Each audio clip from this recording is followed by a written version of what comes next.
Good day, everyone. Welcome back to the stream. Glad you're all here. How's everyone doing? Sounds like some are well and others not so much. Autumn, I am sorry to hear you're feeling a little bit sick. That's not good. It's not good. But hopefully they'll start feeling better soon. Jesse, welcome. Welcome. Glad you're here. It's been a lazy day today, but it felt nice. I think the interview today went well, and tomorrow I'll send a follow-up email about the other I had. Very nice. I was going to ask you for an update on the job front. Speaking of updates on the job front, Mason. First of all, welcome back. But you got anything for us? Any updates for us? Also, I adjusted where my microphone arm was, and so now I'm trying to get like the right positioning for it, and we'll see what happens. Let's see, Cool Man Chill. Glad you're here. Welcome. Axel, always glad to see you here. Let's see if I missed anyone. Mathra in here with the waving lightsabers. Welcome. Glad you're here as well. Yeah, hopefully you've had an absolutely fantastic day so far. Mason says, I have a new job. I'm moving to Arizona in August. Well, congratulations are in order. Very nice. That is super exciting. The moving to Arizona, not as exciting. That's a hot place. That is a very hot place. Just redeemed stream. Oh my gosh, we gotta do some stretching. All right, everybody, ready for some good stretchings? Everyone get ready for some good stretching, or some good stretchings, however you want to pronounce it. Here we go. And the other way. Axel_Benedict says, I've been streaming for hours, doing literally nothing. That sounds like a really good time. Although, streaming is not nothing. I don't know what it is, but it's not nothing. It's not nothing. Mather says, how you doing, boy? I'm doing great. Thanks for asking. I appreciate that. Loki, good evening. How you doing? You've got some absolutely fantastic shaders going on, I saw. They look beautiful. I love messing with shaders. I wish that RPG Maker had more shader-like things in there. But they don't. They don't! I don't know, my live stream's screen begs to differ. No, it is still something. It is still something. Axel was doing literally nothing. Oh, that's right. That's what you were streaming today. For some reason, I had forgotten, and so I was thinking you were... Okay, all right, never mind. That's true. You were streaming literally nothing today. I stand corrected. I stand corrected. Well, hopefully streaming nothing, literally nothing today went well for you. I was able to jump in for a couple minutes. I was hoping I was going to be able to stay for longer. So I jumped in, and I was lurking for a little bit. And then I had to run because of, work stuff. Good times. Good times. But, yeah, hope it all went well, though. Curse you ads. Blasted ads. Blasted ads. Well, I mean, if you had been here the last stream, at a very particular spot, you could have been one of the many gifted of the subs from Griffin. It's crazy. It's crazy stuff. Finally, the ads are gone. Oh, good. Oh, good. Glad the ads are gone. JK, welcome. Glad you're here. Glad you're here. Come on in. Sit on down. I'm going to grab just a tiny little bit of lotion. The underside of my nose has itched like all day, and now it's all freaking dried out. I'm sure that doesn't look weird at all. All right. Well, yes. Glad you're all here. Come on in, sit on down. We're going to jump straight into this. Yeah, we were working on getting the perk card system working in the last stream, and we're gonna see if we can actually. Well, so they show now, like the visual is done, which is great. That's half the battle sometimes. It's getting the visual to work. And yeah, so you pull it up, and the cards will be here, and it'll randomly pull from a number that we choose. And yeah, you can hover over them, and you can pick one, and when you do, then it does a thing. But not really, it just kind of moves you back into the tomb because we don't actually have any perk cards done. So we need to get the perk cards done, and we need to make it actually do a thing. So yeah, we're gonna see what's happening there. Fair Inkling with the twerking ducks. Welcome. Glad you're here. Glad you're here. Matthew says, and sorry I was not around last night because I was supporting someone. I was teasing. You don't need to apologize. If there's ever a stream that you can't make it to, or if you're ever like, I'm done coming to the streams, totally fine. Totally fine. Do not worry. I will miss you. I will miss you dearly. But it's totally fine. Completely understandable. Life is life and it happens. It happens fast. So, let's see. Rebel Wax says, what's good? What's good, Rebel Wax? What? Freaking, I'm having a stroke over here. It's good. It's going good. It's going good. How's it going for you? You know, stroke not considered. It's going great. Going great. Mather says, you cannot get rid of me. Good. I'm not going to try. But I'm glad that I can't. Hopefully that never changes. I would never support someone. Wait, what? It would hurt my reputation as a professional hater.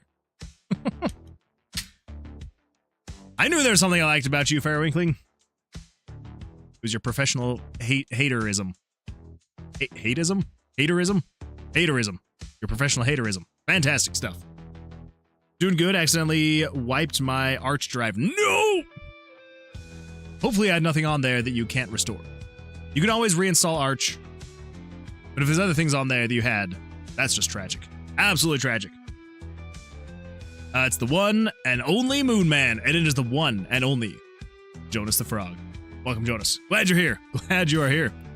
JK, it sounds like you're doing good. Good, I'm glad. Jonas Frog just redeemed stream. Oh my gosh. All right, here we go. I guess it has been 5 minutes since our last stretch. Here we go. And the other way.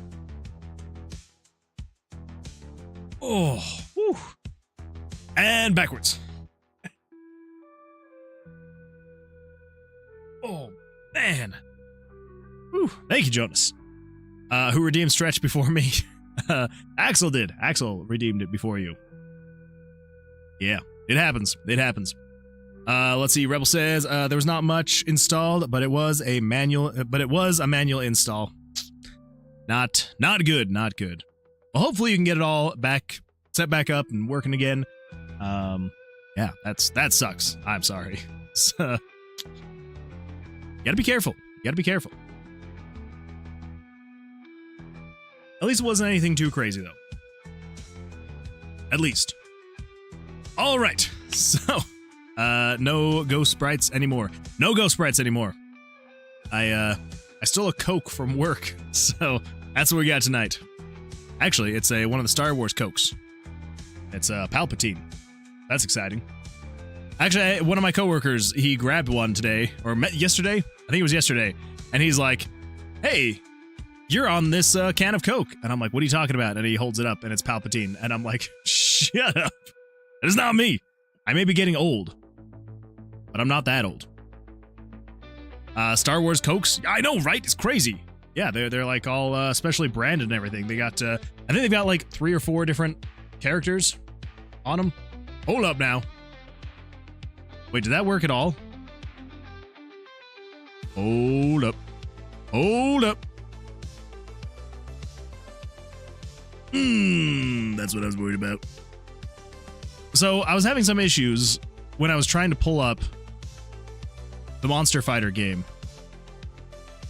And I thought it was maybe just the YouTube side of things having a problem. But apparently it's not just that. All right, give me a second. Give me a second. I gotta see if I can fix this. All right, so we gotta close the node server. We gotta close ngrok. Actually, I may need to update ngrok. All right, give me 2 seconds. I gotta update it. Flying update. Start for new version. All right. Let's see here. Now we got to run node server. And let's come over here. I come over here. Oh, wait, no. Now I gotta run ngrok. Gotta get a new address. Go.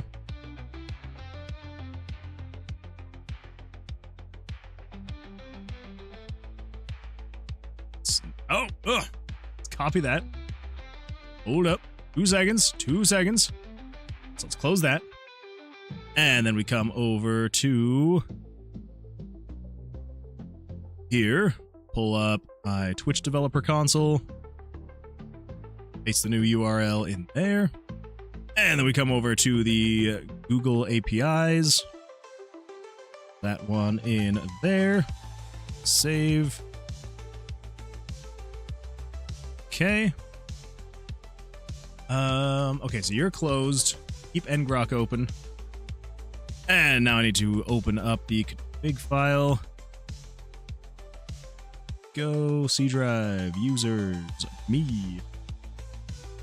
Update the auth and events sub.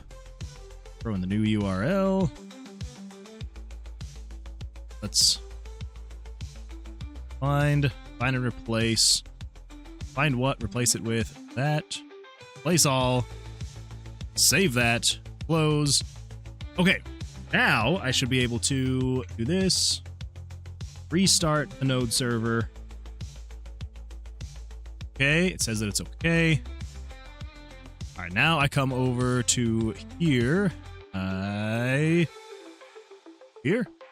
Come on, come on, come on, come on, come on, come on. Oh, that's a good sign. Continue. Continue. Continue. Oh, what do you mean not found? Hold up. Hold up. What do you mean not found? Okay, well, what if we try this?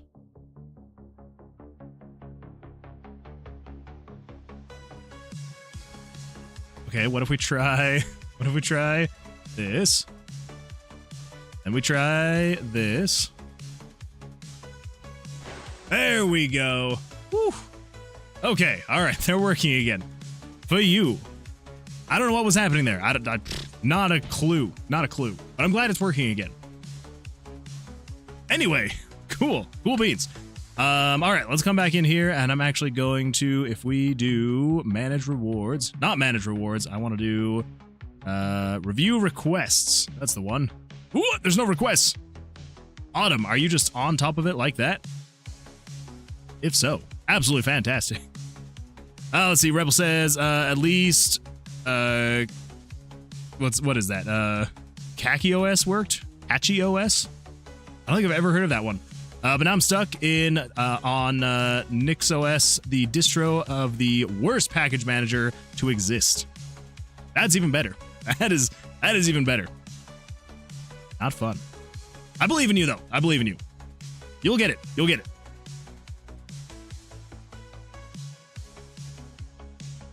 Autumn says, I am always.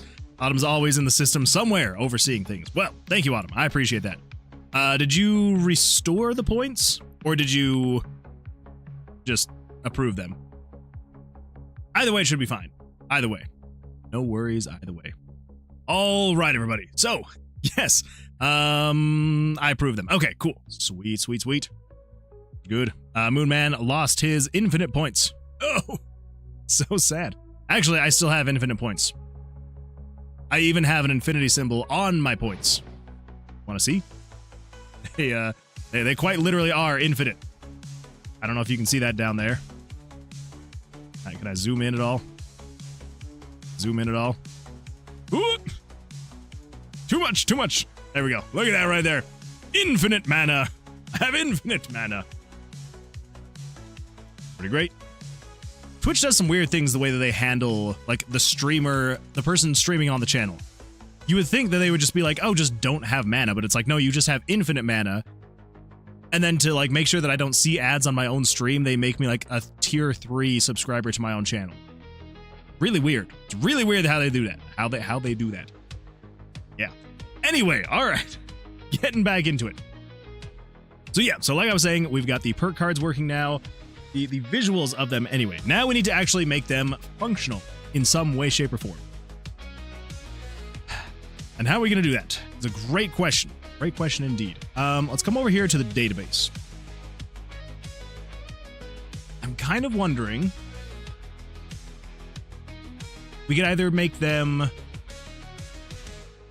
We could potentially do skills. We We could do weapons. Oh, actually.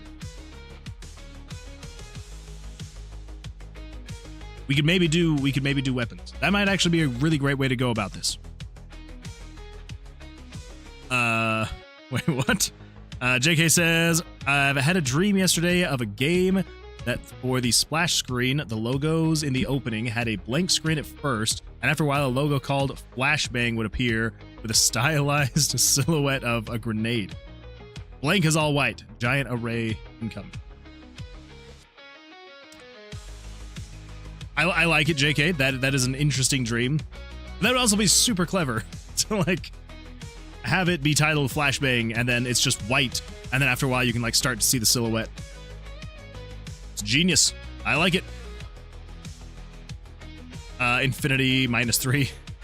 Something like that. I have to install stuff through a configuration file. Oof. The package manager has the most packages of all but popular packages or useful ones. Wait. Has the most packages of all but popular packages or useful. That does sound like a pain.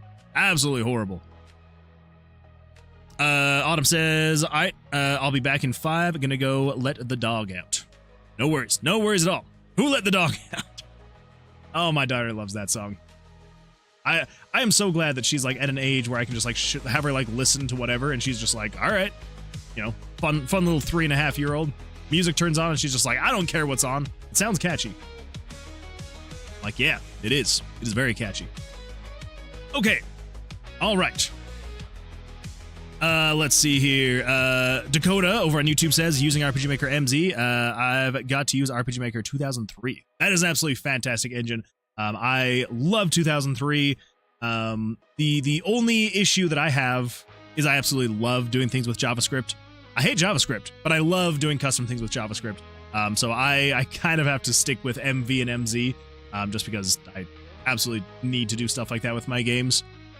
But 2003, if I were to use any other RPG Maker engine, 2003 would be the perfect engine to use.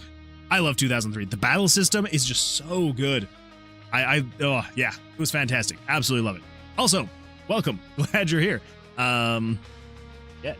So you use 2003. Is that by choice, or you just don't like any of the others?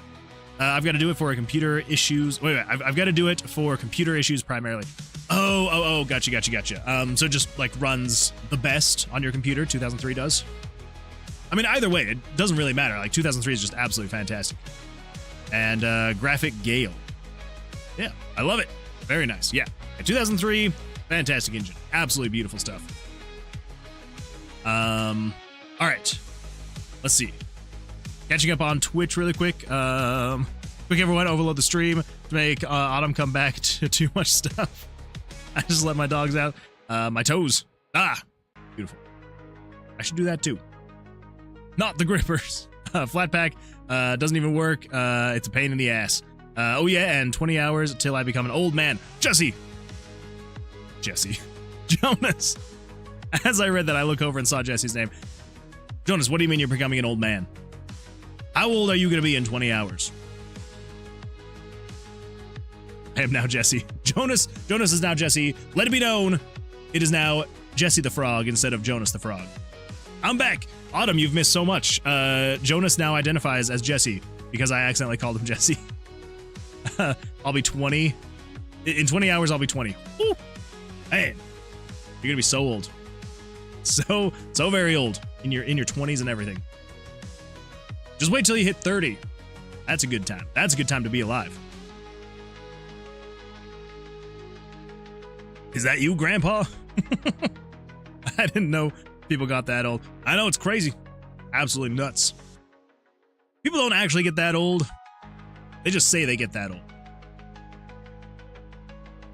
Dakota says, no, my computer died, which was an Acer. Oh, gotcha, it was an Acer.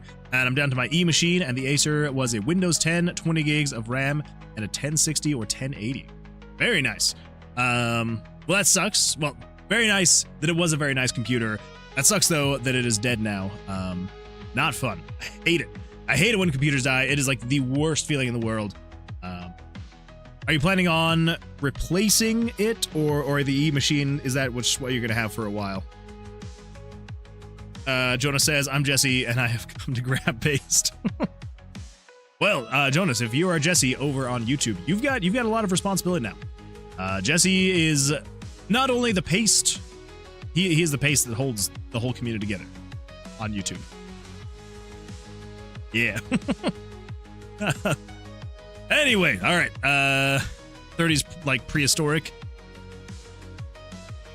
Yeah, who would ever want to be 30? Ugh.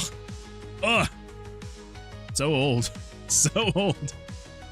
I'm going to be using the E-machine primarily, maybe make a game, but buy a whole new build. I have a preset on PC part. Very nice, yeah. Well, hopefully, the E-machine will be able to at least keep you doing stuff, keep you active for a while. Hopefully. And then eventually, when you can get around to getting a new computer, building a new computer, it'll be a lot better. But you have to eat it here. Man, imagine being 30. I know. Just, could you imagine? So old. Anyway. He was here before the dinosaurs. Wait. Oh. Hey, Moon Man, how were the dinosaurs? I don't want to brag or anything, but I used to ride dinosaurs to and from school each day. Yeah. All those young people walking uphill to school both ways. I rode dinosaurs to school both ways. Crazy times. They were all right. Some of them got a little bit out of hand, but, how many cave paintings did you make? When I was younger, too many to count. It was just, there wasn't really anything else to do. Ride dinosaurs, do cave paintings. So, did a lot of cave paintings. They don't last very long, though. Not very long at all. He was the Big Bang. All right. He rode dinosaurs to school, both ways, uphill, on glass. Exactly. Moonman, are you the secret inventor of Unix? I don't want to brag or anything. But back when I worked at Blizzard, I invented Unix, and, yeah. Unix was made in Game Maker. By Moonman. It's true. I did it all. It's all me. Just says, lucky I had to carry the dinosaur to school. See, Jesse was alive before the dinosaurs even knew how to walk. So Jesse was carrying the dinosaurs. So, I have VX Ace version and MV. I just don't have the newest one in my E-machine. On my E-machine, I won't handle anything else but 2003. Fair. Still, 2003, you can make absolutely fantastic games. Like, there are crazy games that are being made in 2003. There's actually, I'm just going to do a little bit of a shameless plug here real quick. Not for myself, for someone else. Give me 2 seconds. 2 seconds. Get this pulled up.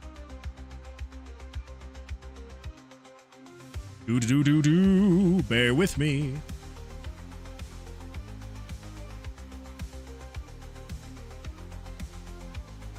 Here we go. All right. So if you do not know who Riggy2K3 is, I would absolutely 100% recommend going and subscribing to Riggy over on YouTube. And makes absolutely fantastic RPG Maker content. But the reason why I bring him up is because he's using RPG Maker 2003, and he just released his game called Deluge, however you pronounce it. And so it was made in RPG Maker 2003, and it is absolutely, I hate ads so much. And yeah, it's absolutely beautiful. Let me see if I can get over here. So Deluge. It's got to be Deluge. But it's crazy that it was made in RPG Maker 2003. Like, absolutely beautiful stuff. So you can make crazy things with RPG Maker 2003. Like, do not think that because you're using an engine that's 22 years old now that it's like, oh, you can't make, like, you can still make fantastic stuff. So so if you're into this kind of stuff, 100%. Make sure to go subscribe, go follow Riggy 2K3, not just Riggy 2K3. And I believe this is on Steam as well. So if you wanted to go wishlist it, winter 2025, coming. Anyway, all right, plug over for Riggy 2K3. Plug is over. It's true. Bye, friends. I'll see you Thursday. Autumn, thank you for being here. I appreciate that. And yeah, we will. Well, actually, we will not see you Thursday. There will not be a stream on Thursday. I am heading up into the mountains with my brothers. We're going camping, so I will not be here on Thursday streaming, unfortunately. But we will get back to our regularly scheduled streams on Sunday. So, yeah. So, look forward to that. I know that I took off 2 Thursdays in a row, which isn't great, but it is what it is. Life happens, and life comes first. So, you know. Control, welcome. Glad you're here. Welcome. Come on in, sit on down. Disgraceful, I know. It's absolutely disgraceful. Horrible. There was a 10-year difference between the dinosaurs / creation of Unix and the creation of Jin. Something like that. Yeah, about 10 years. Jonas, you were the inventor of... Oh, Jonas, you were the inventor. Should I use a game engine or just NeoVim with good old Python? Take your pick. Pick your poison. But yeah. So, Autumn, I'm not sure if you're still here, but yes. Hope you have an absolutely fantastic evening. Hope you start feeling better, and we will not see you. I will not see you on Thursday. Let's see. Now for the chapter, the good old days. Disgraceful. Moonman, can I plug another game dev streamer for when Thursday comes? Absolutely. Yeah. Drop the name. I'll pull him up and everything. Dakota says I'm subbed him already. Well, there you go. Absolutely fantastic. Yeah. Great stuff from Riggy 2K3.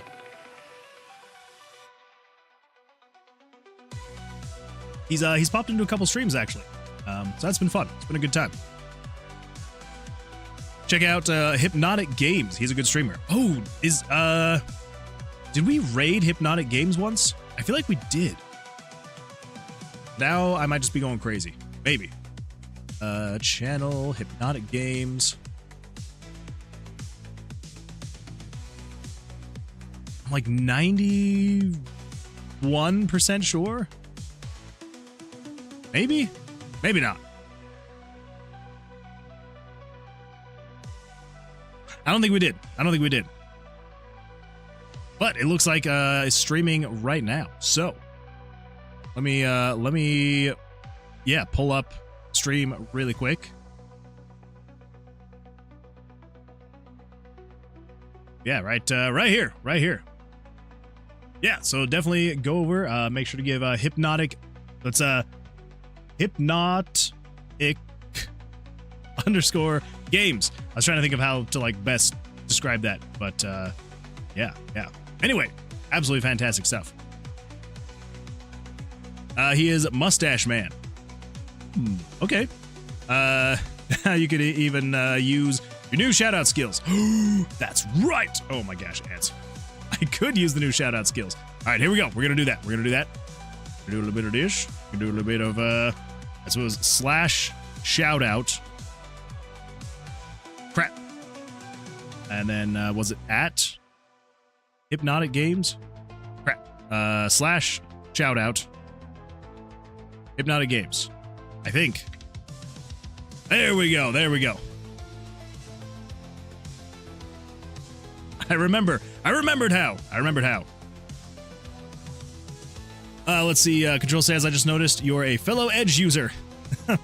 Well, so I know this is probably the dumbest reason to do this, but he is an edger. All right, Rebel. I'm an Edge user, not an edger. I'm not going to continue with that.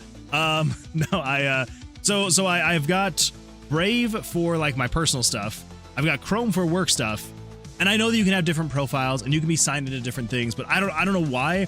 It just helps me to see different icons for the different things that I'm doing. So if I see Chrome, I know that I'm working. If I see Brave, I know that it's just leisure stuff. And if I see Edge, then I know that I'm close. I mean, it means that I'm doing streaming stuff. So, and you search stuff up. Do you say what you are edging? All right. Yeah, maybe calling it Microsoft Edge was not the best name for them to go with. Probably not. I gave up caring too. It works fine. That's fair. That's fair. Dakota says the only sad thing, I'm not good at making assets, and with the type of computer I can only do the 8-bit 256 colors. Fair. I mean, so here's I guess you got two things, right? So if you're not good at making assets, I will say this. I wish that I could still see some of the old, well, I guess we can still see some of the old stuff. Fairly, it's Moonwood. It's Fairly. Welcome, Fairly. Glad you're here. Glad you're here. Fairly, just really quick, other also shout outs, since we're doing shout outs here. Fairly is also another absolutely fantastic creator that if you are not following / subscribe to already, what are you doing with your life, first and foremost? Second of all, make sure to go subscribe. So I will also pull up Fairly really quick over on YouTube. Yeah, make sure to go and give a follow, give a sub to Fairly. Absolutely fantastic content creator. Yeah, welcome. Glad you're here. I'm a proud Chromium user. I respect my privacy. That's fair. That is fair. Jellyfield's trailer was present at a game convention. Ooh, I like it. That is awesome. Yeah, absolutely fantastic stuff. Always good to get the trailers around a little bit more. Okay, so, that's right. That's what I was saying. So Dakota, yes, I know. So if you're not feeling like you're great at making assets, I would say the two best things for you to do. Number one, there is some absolutely fantastic free assets out there. Yeah, you can download them. I know there's a lot of paid ones as well, but there's a whole lot of really great free assets out there as well. I would highly recommend searching itch.io and just check on the assets on there. Great stuff there. Absolutely fantastic stuff. So I could not recommend that enough. Going out and just kind of seeing what other people have created. The other thing I would say is just start making things. And even if they look bad, even if they aren't working out great, just keep creating. Because every time you create something, you're going to create something better than the last thing. And it's going to be a cycle. You know, it's going to take time. It's going to be a while for you to get to the point where you feel like you're actually making progress. But I mean, once you actually start making the progress, it does feel way better. Like, let me just show you, for example. Let me just scroll way down to some old projects of mine. Let's see here. Oh, actually, we could literally just go with the Tower of Vercilias stuff. So if I go back to the very first Tower of Vercilias project, pull this up really quick. Yeah, sure. Up. This is what it was looking like. This is what Tower of Vercilias, the very, very beginning, was looking like. Right? Very, very plain, very boring. Not great. Not great. And then, over time, I kept working at it, and it's still not great. If I were trying to doing, anything but what that wasn't pixel art, probably not going to look really all that great. But you can see the difference, right? Figuring out color palettes, figuring out how to design things, change things, move things around. And, over time, you just kind of get to the point where you're like, this worked a little bit better. So, yeah, I would highly recommend, especially if you're feeling like you're not able to create something. If you want to create something, if you have that drive, then that's going to help push you towards learning, doing better, but it's also just going to take practice. As long as you have that drive, make sure to practice, and the practice is going to eventually pay off. Promise. Or, again, plenty of free, absolutely fantastic assets out there that I would highly recommend. P character faces in this first pick.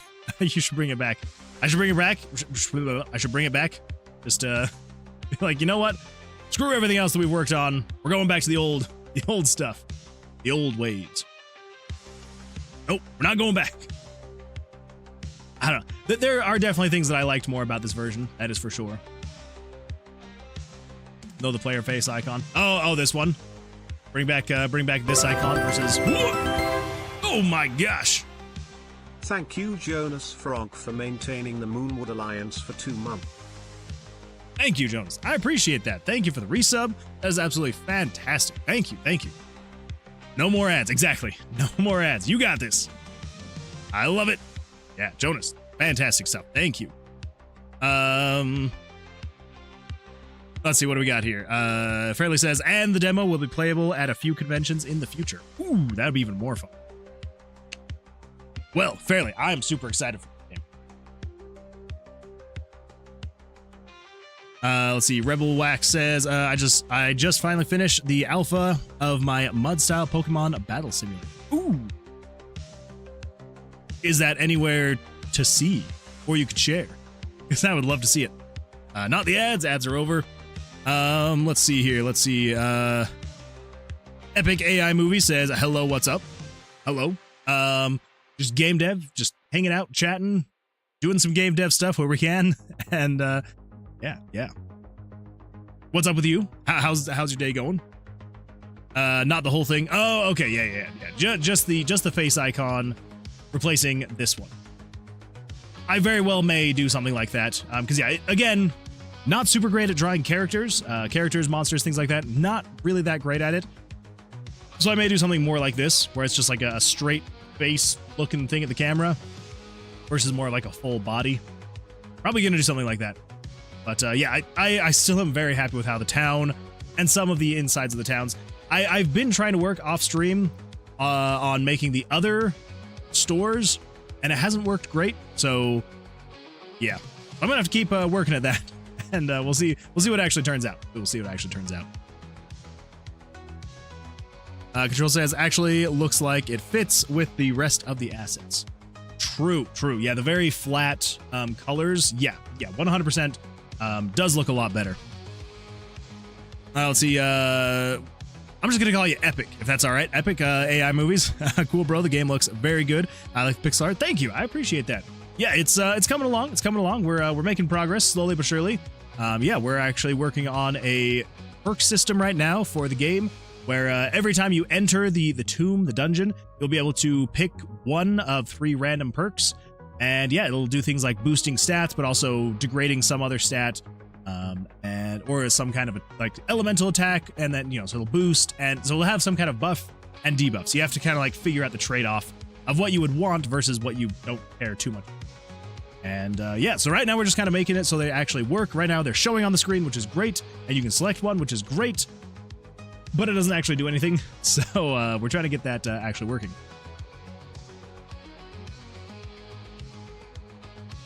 Let's see. Dakota says, the good thing is I kind of used AI to figure out the dimensions of size of everything I need to make sure the game doesn't destroy the laptop I have. Very nice. Oh, so you just like told it your stats, and your like stats. Your computer. Oh my gosh, what the freak is it called? You told it about your computer, and it's like, oh, these are the things you'll be able to do without it crashing. It's a good way to use it. Let's see. Epic says, nice mechanics, sounds engaging. Does it have story? Yes. So the rough story is right now, and I can actually come over here to the town so I can show you. Yeah. So rough story for the game is you are I guess you're basically kind of like a mercenary, and yeah. So you are a mercenary. There is a bounty out on a dark mage who used to be a good mage, started going into the dark magics, and the king wanted him dead. And so to protect himself from the king and from being captured / killed, he put a curse on his wizard's tower to like shift it around, to like, make it so that it was ever changing. So it'd be a labyrinth that you could not ever navigate. But because of this, people believe that he has trapped himself in his own tower, and no one has heard from him for years, and so everyone just assumes he must be dead. So they now call it the Tomb of Vercilias, because they just assume he's, he killed himself basically in the tower because of his own spell. But there's still a bounty from the king to get the wizard. And so, yeah, so you are coming in here, and you are going to navigate the tower, and you're going to try and get in there and find Vercilias and bring him. Oh, Vercilias is the name of the wizard. So you're there to find Vercilias and either take him dead or alive and take him to the king and get your reward. And yeah, so there will be a town, which is kind of like your hub, where there will be different traders, different people to give you quests and things like that. So everyone will have some kind of like vendor options, like buying and selling items and things like that. And then of course quest lines for all of them, where each one of them will have like different things they want you to go do in the tomb. Yeah, so as you progress, you'll be able to learn more about them, and they'll kind of like help you out a little bit.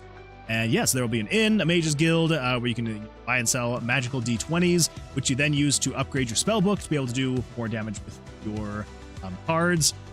There will be a church. This is kind of another person where basically he'll help you figure out how to come back from the dead if you die in the tomb, to actually be able to come back to the church and then keep progressing.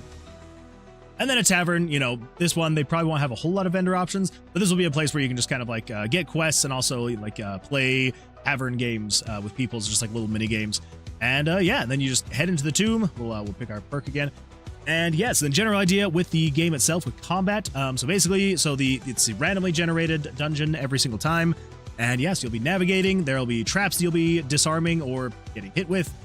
There are, oh, that was super easy. There is the exit. So yeah. And so we'll be navigating this randomly generated tomb, collecting items, killing monsters. The monsters I have turned off for testing purposes.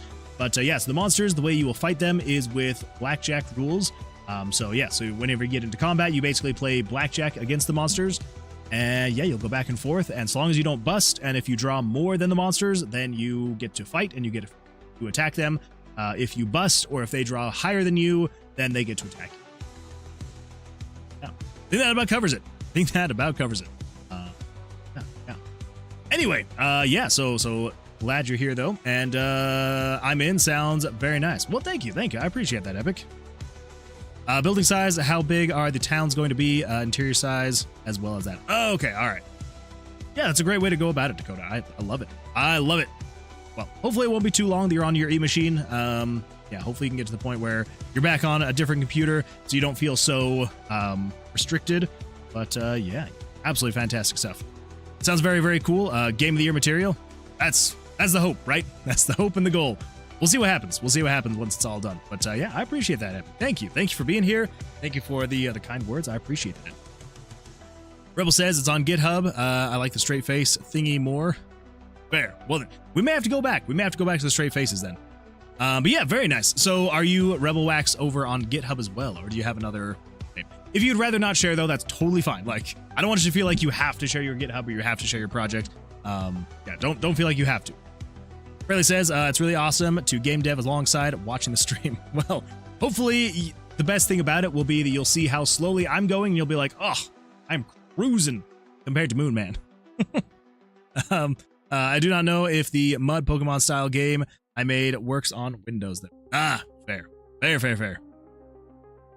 No Rebel Wax was taken, so at 3 a.m. I decided on the name Dookie Consumer. That's beautiful. I mean, hey, even if it wasn't 3 a.m., that is absolutely fantastic. I'm stuck on a bug. No! Those blasted bugs. Well, hopefully you'll be able to get through that quickly. Dakota says, yeah, once I get a better computer I'm moving straight to possibly MV, which is the one I have, or if I get the money, get MZ. Yeah, MV is absolutely fantastic. I mean, that's what I'm building this project on. I've made a few projects in MZ as well, which is absolutely fantastic. I do love the amount of plugins that are in MV, but MZ has way more features that are like actually built into the engine that I love so much. And yeah, and so I don't know. Both of them are absolutely fantastic. I would highly recommend them. And yeah, so whichever one you can use, absolutely beautiful. With MZ, I would recommend, though, even if you don't have your computer to get it, wait for a couple months. Because during the holidays, there will be sales for RPG Maker. And you'll probably be able to find RPG Maker MZ for probably $10. So I would say wait for that. And then even if you can't use it right then, get it while it's on sale. And then you'll be ready to use it when you're ready to go. Epic says, main character is predetermined, or do you create it? You will create it. I have a very, very basic character selector right now in the game. Yeah, so eventually when you start a new game, you will. So right now you can just pick your player model. There's really not anything crazy to it. But yeah, eventually I do want to have more of like a character creator, where it's more than just like, oh, you're picking your person and you're typing your name. So,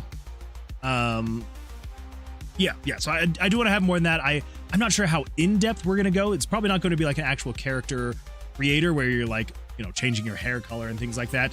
But it probably will be slightly more than what it is currently. And yeah, so you'll create your character, you'll name them, and probably what will happen after this, even if we just stick with the, you pick your model, you name them, probably what will happen regardless is once you hit next, it will then take you to a screen where you will like pick your stats. And so there will be some amount of character customization. You will be able to name them, you'll be able to pick them. I'm not sure how much actual like, being able to go in and changing hair colors, but we'll see. We'll see what happens. Dakota says, yeah, I got VX Ace when it was the anniversary. I grabbed MV when it came on sale just after that, and I'm just waiting on MZ. Yeah, they go on sale so often. Do not buy full price, ever. But I grabbed 2003 because while working on on MV, the computer went out, and now on 2003 version. Yeah, well, 2003 is absolutely fantastic. It honestly is a very great engine. So I would, like, you should be able to make basically anything you would want to on 2000. Trust me. Okay, Rebel says, the game kind of sucks though, because for some reason the moves for each Pokemon are randomized, so sometimes Squirtle has a fire attack, while Ember, and it's such a pain in the ass to fix because I'm really new to Python. That is fair. Yeah, that's fair. Yeah, it's, randomization's fun. It's a good time, isn't it? But, you'll get there.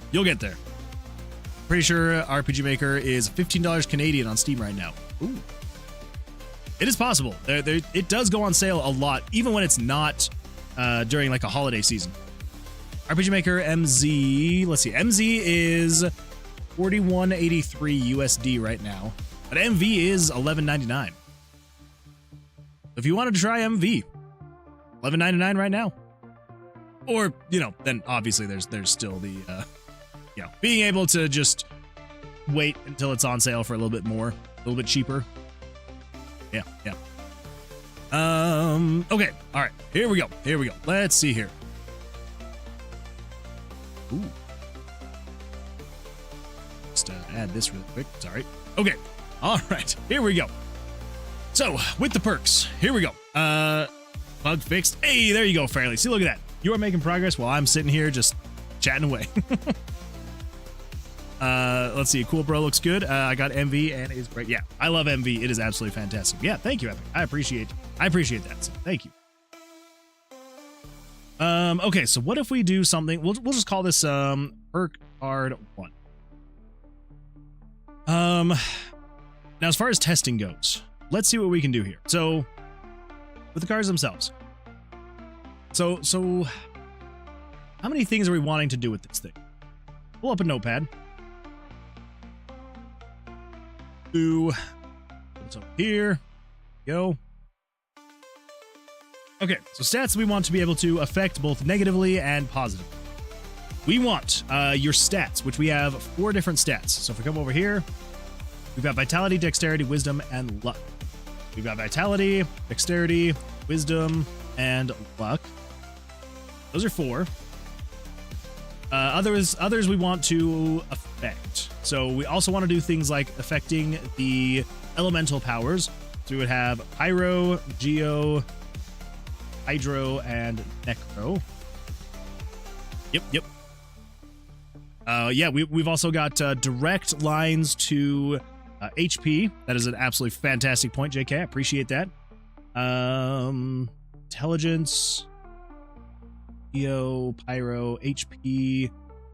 We probably also want to do something like gold, like the amount of gold you're collecting, experience, monster spawns, item spawns, or let's do dice spawns, monster spawns, dice spawns, trap spawns. That's a lot. Lauren says, I drink it. Me too. Welcome, Lauren. Glad you're here. How's your day going? All right. So how many is that? 1, 2, 3. Whoa. What? I don't want Dax. Get out of here. 1, 2, 3, 4, 5, 6, 7, 8, 9, 10, 11, 12, 13, 14. Okay. Huh. Oh my gosh. It's pet. You said monster spawns. I did. Wait, you drink monster spawns? Or you drink monster? If that's the case, oh, absolutely fantastic.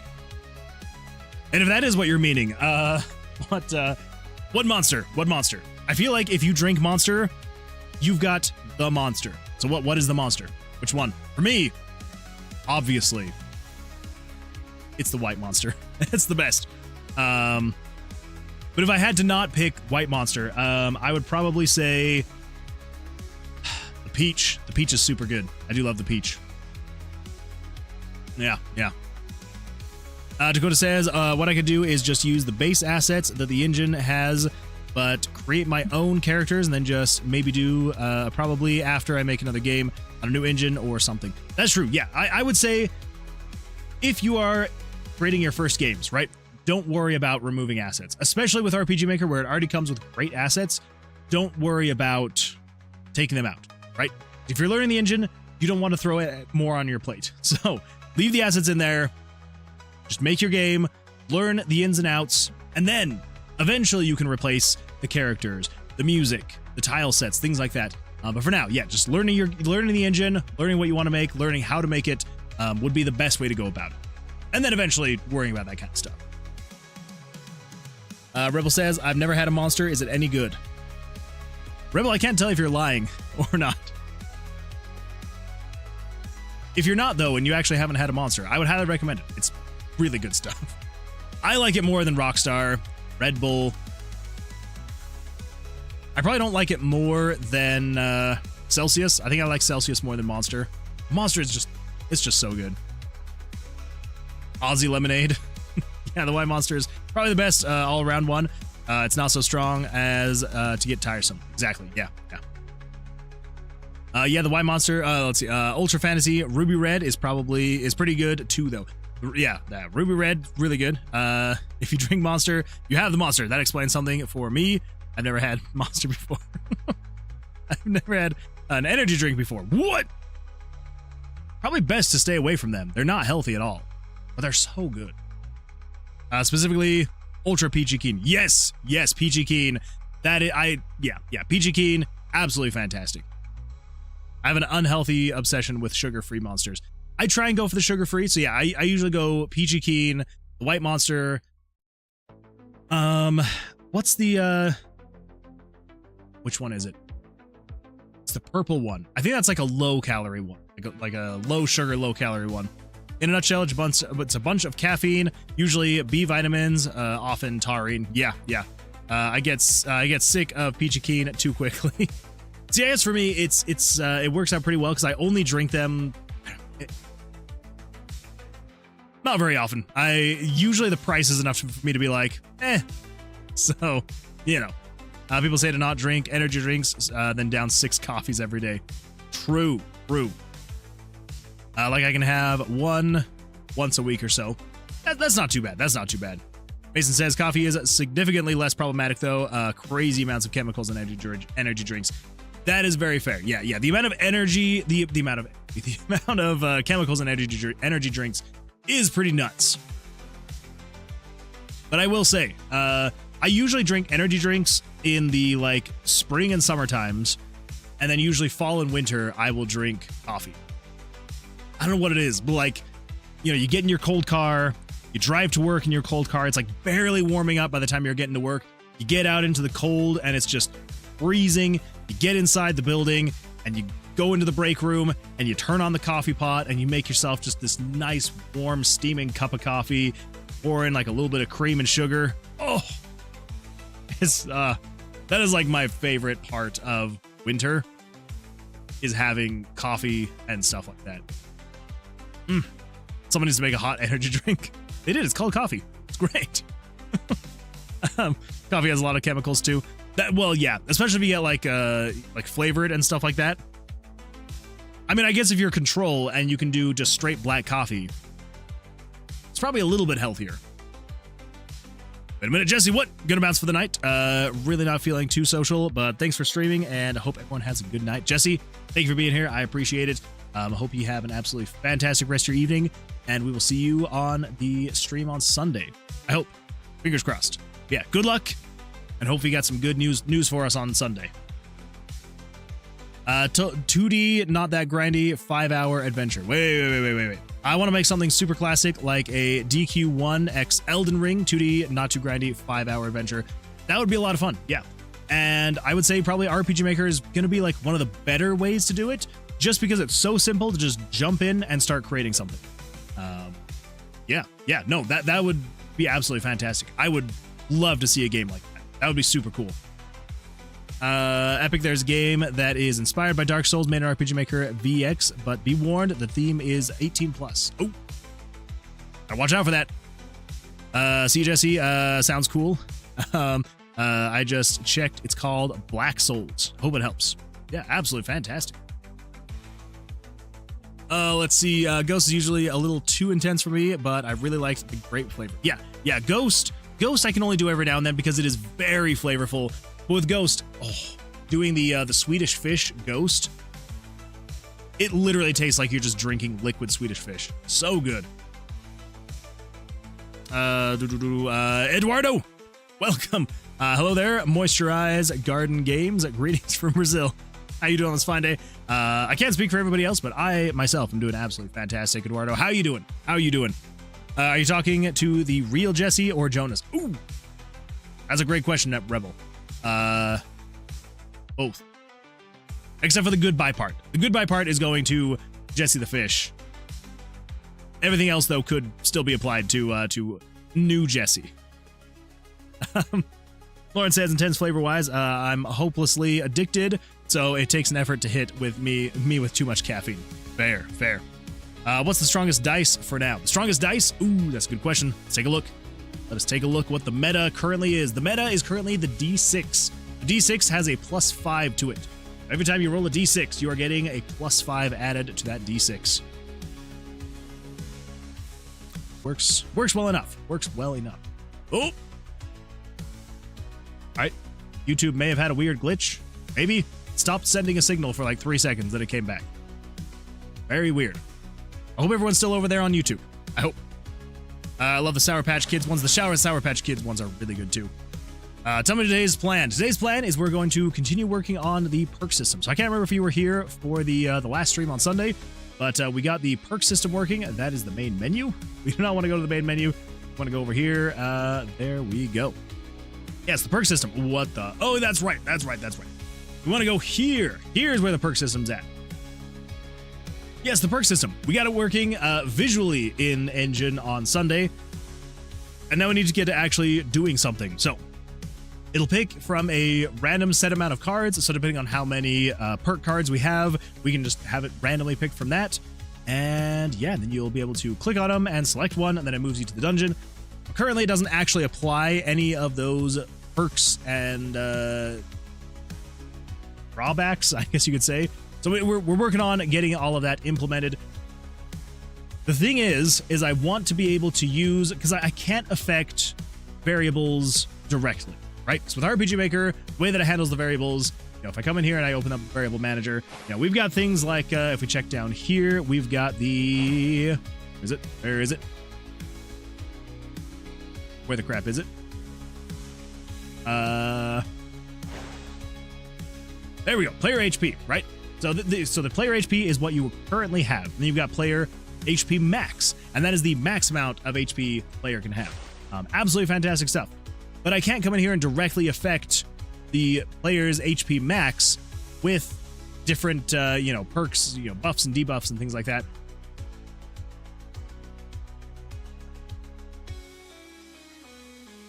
Actually,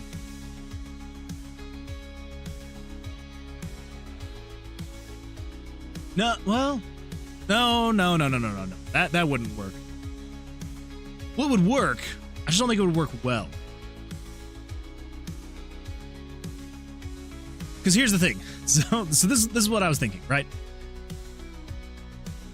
Actually, that would probably be way easier. Why didn't I think of that? Okay, so here's what I'm thinking. Because originally this is what I was thinking. So basically, the idea was, I was going to basically work with the database that's built into RPG Maker, and you have perk card 1. And and we'd switch some of these because you got these parameter changes. You got like attack, defense, magic attack, magic defense, agility, luck, max HP, max MP, all that fun stuff, right? And so we could be like, oh, the attack, you know, is directly related to, I don't know, what perk would that be related to? That could be related to your vitality, I suppose. And so if we set that to 5, basically what it would be is it would check to see any time that it was adjusting your vitality, it would adjust it based off of this card.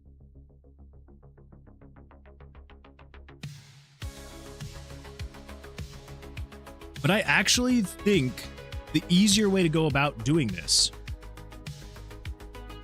would be to, in here, when you pick the card, so it turns on choosing perk card. Actually. Okay, so when you release, turns on 618. Okay, so this is you picking the card. This is just erasing everything, switching you over. What we could do, though, is we could just have a set of variables. However many would be, what would it be? 1, 2, 3, 4, 5, 6, 7. Wait, I can literally just go like this. 14 lines. So 14 perks or 14 stats to affect. We would just have 14 variables. And as you adjusted those variables with your vitality, your dexterity, your luck, all that fun stuff, it would then make those checks.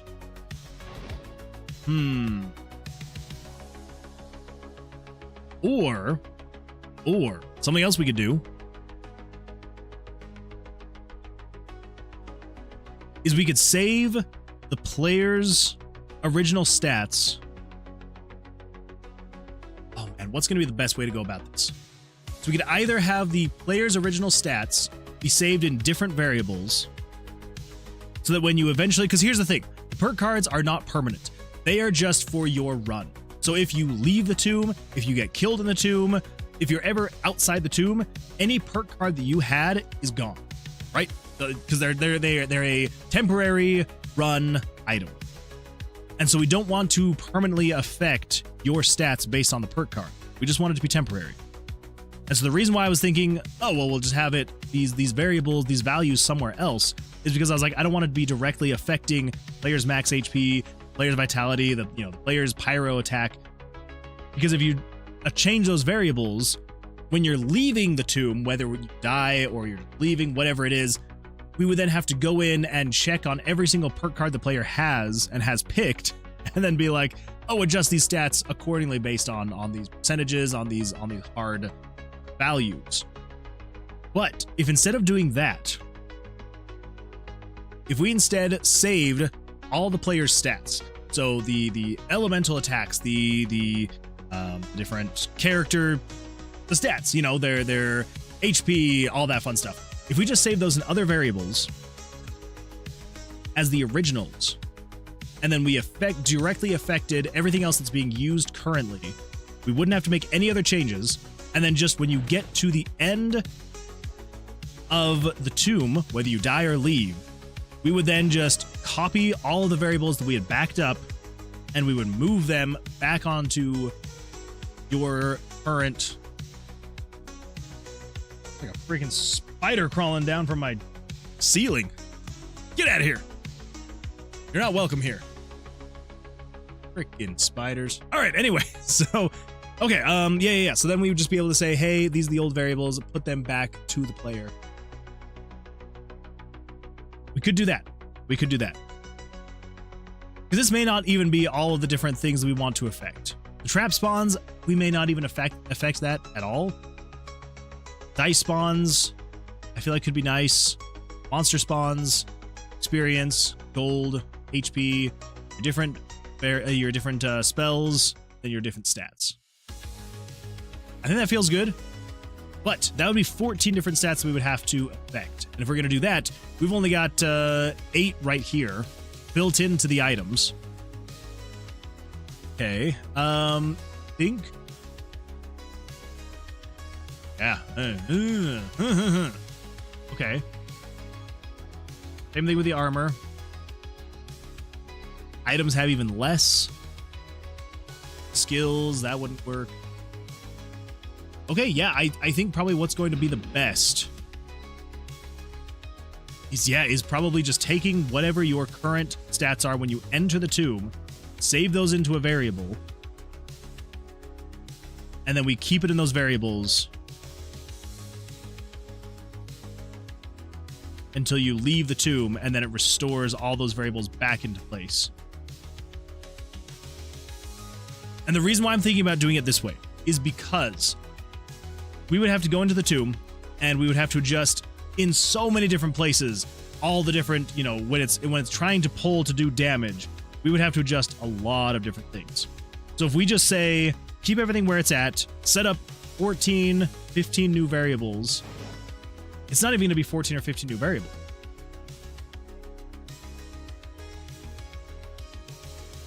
Because the gold and the experience, these are just like gold gain. So basically you have, you know, you gain 10% extra gold on this run kind of thing.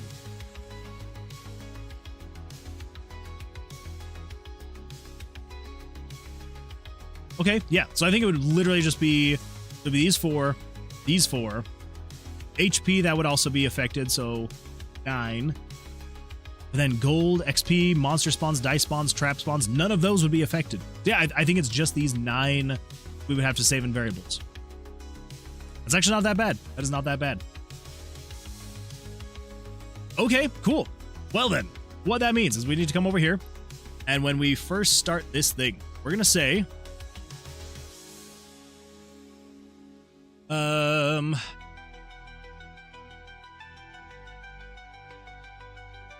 excuse me. We're going to say control variables. We're going to set variable. Let's find an open block. Open block of 15-ish variables is probably what we need, just in case. So perk card selection.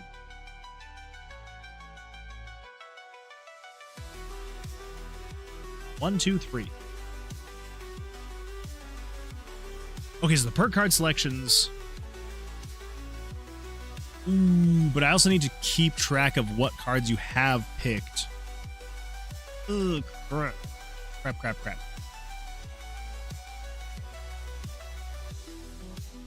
Okay. So we actually need to come down to here then. Starting here. Okay, all right, starting here. Yeah. Yeah, that's going on. All right. That's what I'm thinking. All right. Let's see here. Epic says, can you count cards with the game? Ooh, that is a great question. As of right now, no. Just because the way that I'm doing the decks, I'm kind of doing them infinitely, and so it is pulling from an infinite deck. So every time you draw, there's just an infinite number of cards. It's just picking a random card with no set limit. We could eventually get it to the point where, you know, we make actual decks, so you could do card counting. Could be fun. But yeah, as of right now, it's just an infinite number of cards in the deck, so there's not really a way to do card counting. Is it like a set deck that is exhausting, so you can adjust the probability based on history data? Yeah, it is something that I've thought about. You know, we'd actually, and this was probably 2-3 months ago, we were talking about maybe doing actual like built out decks. We were also actually talking about allowing the player to build their own decks. So you would choose how many aces and tens and jacks and queens you would actually put into the deck. But then eventually we're just like, you know what? This is getting way too complicated, way too out there. We just need to go back to the basics and just have it draw from a pile of cards. JK says, the way I made passives is the empty skills and added an array with all the effects based on chosen skill ID. The skill itself doesn't do anything. Oh, that's a good way to do it. I do like that. Totally get it if you don't implement decks, but it'd be sweet. Yeah, and this is kind of where we were talking about it, and I think that if we're going to implement things like that, as far as like player built decks, it might not be in this one, but potentially Tomb of Vercilias 2. So yeah, that's a down the line feature if it's not part of the core gameplay. Yeah, and that's where I was just like, well, we could do it. Like it is possible. I just I'm trying to avoid having the development of this game take too long. so I don't know. We'll see. Makes sense. Fun factor is king. True. Yeah, the most important thing about the game is making it fun. Like, I don't care if it's going to take me forever, as long as it's fun in the end. That's all I really care about. So if there's some feature that would make the game more fun, then yeah, I would absolutely want to make sure that I'm implementing that feature. Because yeah, I want to make sure the game is fun. The last thing I want to do is spend a year of my life working on this game, release it, and people be like, it's fine. It's fine. I wish I had, X, Y, or Z. That would have made it more fun. So, Rebel says, let's see, I really need to get a new phone. Mine is 8 years old and crashes when opening settings. Yeah, that's not good. You should definitely get a new one, Rebel. Let's see. Lauren says, is that the one that uses JavaScript? Yes. Yeah, so RPG Maker MV and MZ both use JavaScript, which is absolutely fantastic. I use it way too often. Did you end up deciding on the perk scroll thingy? The perk scroll thingy. Trying to remember what that was. Trying to remember, Rebel. What was the perk scroll thingy? Did you all make sure to eat and drink some water? Yes. Well, maybe not exactly water, but Coke. Zach says, hello, gang. What's up, Zach? Welcome. Come on in, sit on down. I apologize that I'm so far behind on Twitch chat. I was very focused. I was very focused on stuff. Let's see. Hello, Super D. Hello, Teacher E. Weird. I was just talking about Final Fantasy Mystic Quest the other day in a conversation about games that suffered from getting forced into a series by marketing, sparked by SimCity societies. Well, fancy. You should see a little Twitch integration thing built with those assets. First time seeing this one. How are you, Eduardo? I think I just found the greatest game of all time on Steam. What's it called? The Streets of Rogue. Ooh, Streets of Rogue, eh? Now I feel like I need to look it up. All right, let me pull this up really quick. There we go. Streets of Rogue. Ooh. That's pretty exciting looking stuff. And see, this is what I aspire. This is what I aspire for.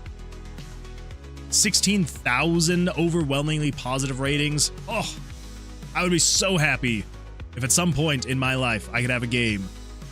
Even just having 16,000 reviews is crazy, but like 16,000 positive reviews, like, oh my gosh.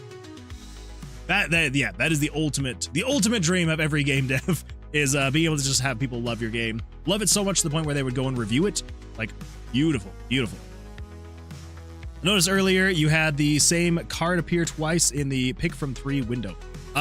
Yes. So the only reason why that was showing up is I haven't put in any check to see if it has picked the same one. So eventually, once we get to the point, we are going to fill it out with way more perk cards. But I will also put in a check to where it won't draw the same perk card twice in the same go. Because even if we had a million perk cards and it was only picking 3 out of a million, the chances are extremely slim that it would pick the same card. But extremely slim does not mean impossible. So yeah, definitely will be going in and I'll be making sure that we have some kind of check to make sure that you're not having 2 of the same cards drawn. Because even if it was like a really good card, it kind of just like breaks that feeling of like, yeah, definitely. That is an absolutely fantastic catch. And it definitely will be something we're adding. Deck building as a meta progression, it could be worth considering. It would be fun. Fairly says, I'm not fixing some very fun issues with wait. I'm not fixing or now fixing some very fun issues with saving and loading.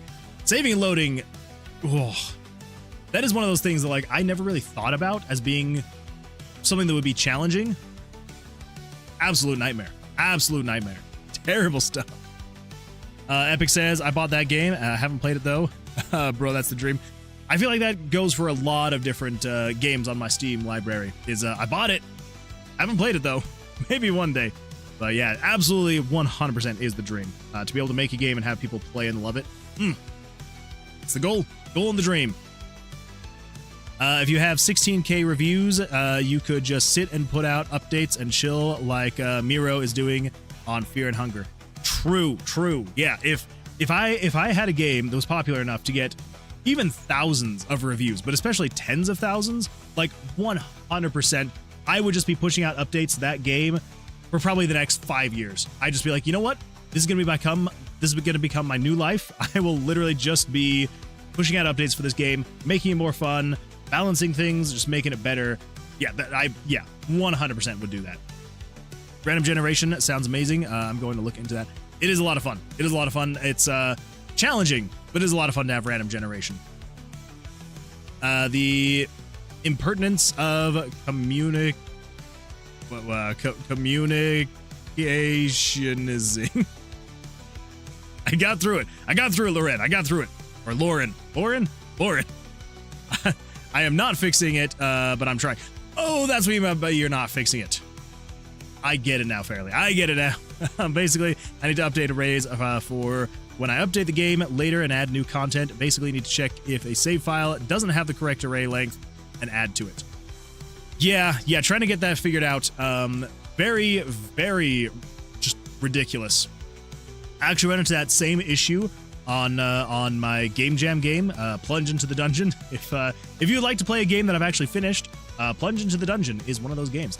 But yeah, so basically the way that the saves work in Plunge into the Dungeon, so it saves the save file on itch.io. So I can't really affect that at all. If you clear your cache and cookies, it will erase your save game.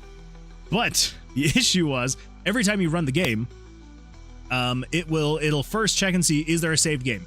There is a saved game, then it will then be like, okay, load that saved game. And, you know, for things like your high scores and things like that. You got to have a saved game for your high scores. The problem is, it then, you know, it'll save the game, always load it, but then if I change anything about the game, it still holds on to old values, old variables, old everything about the game.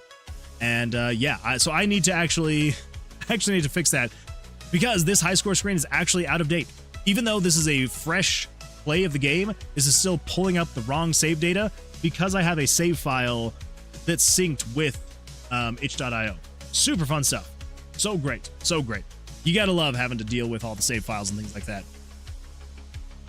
The dream is to become Terraria or Stardew Valley, where you reach finances are not an issue level and can support the game as a leisure/hobby project just because you can/want to. Okay, okay. I stand corrected. That is 100% the dream and the goal. Yeah, Terraria, Stardew Valley, Minecraft. Freaking, why can I not think of that game? The Blackjack game, the poker game. Why is that eluding me? Anyway, yeah, to be able to sell hundreds of thousands, if not millions of copies and become a multi-millionaire because of it, Balatro. Balatro is the one.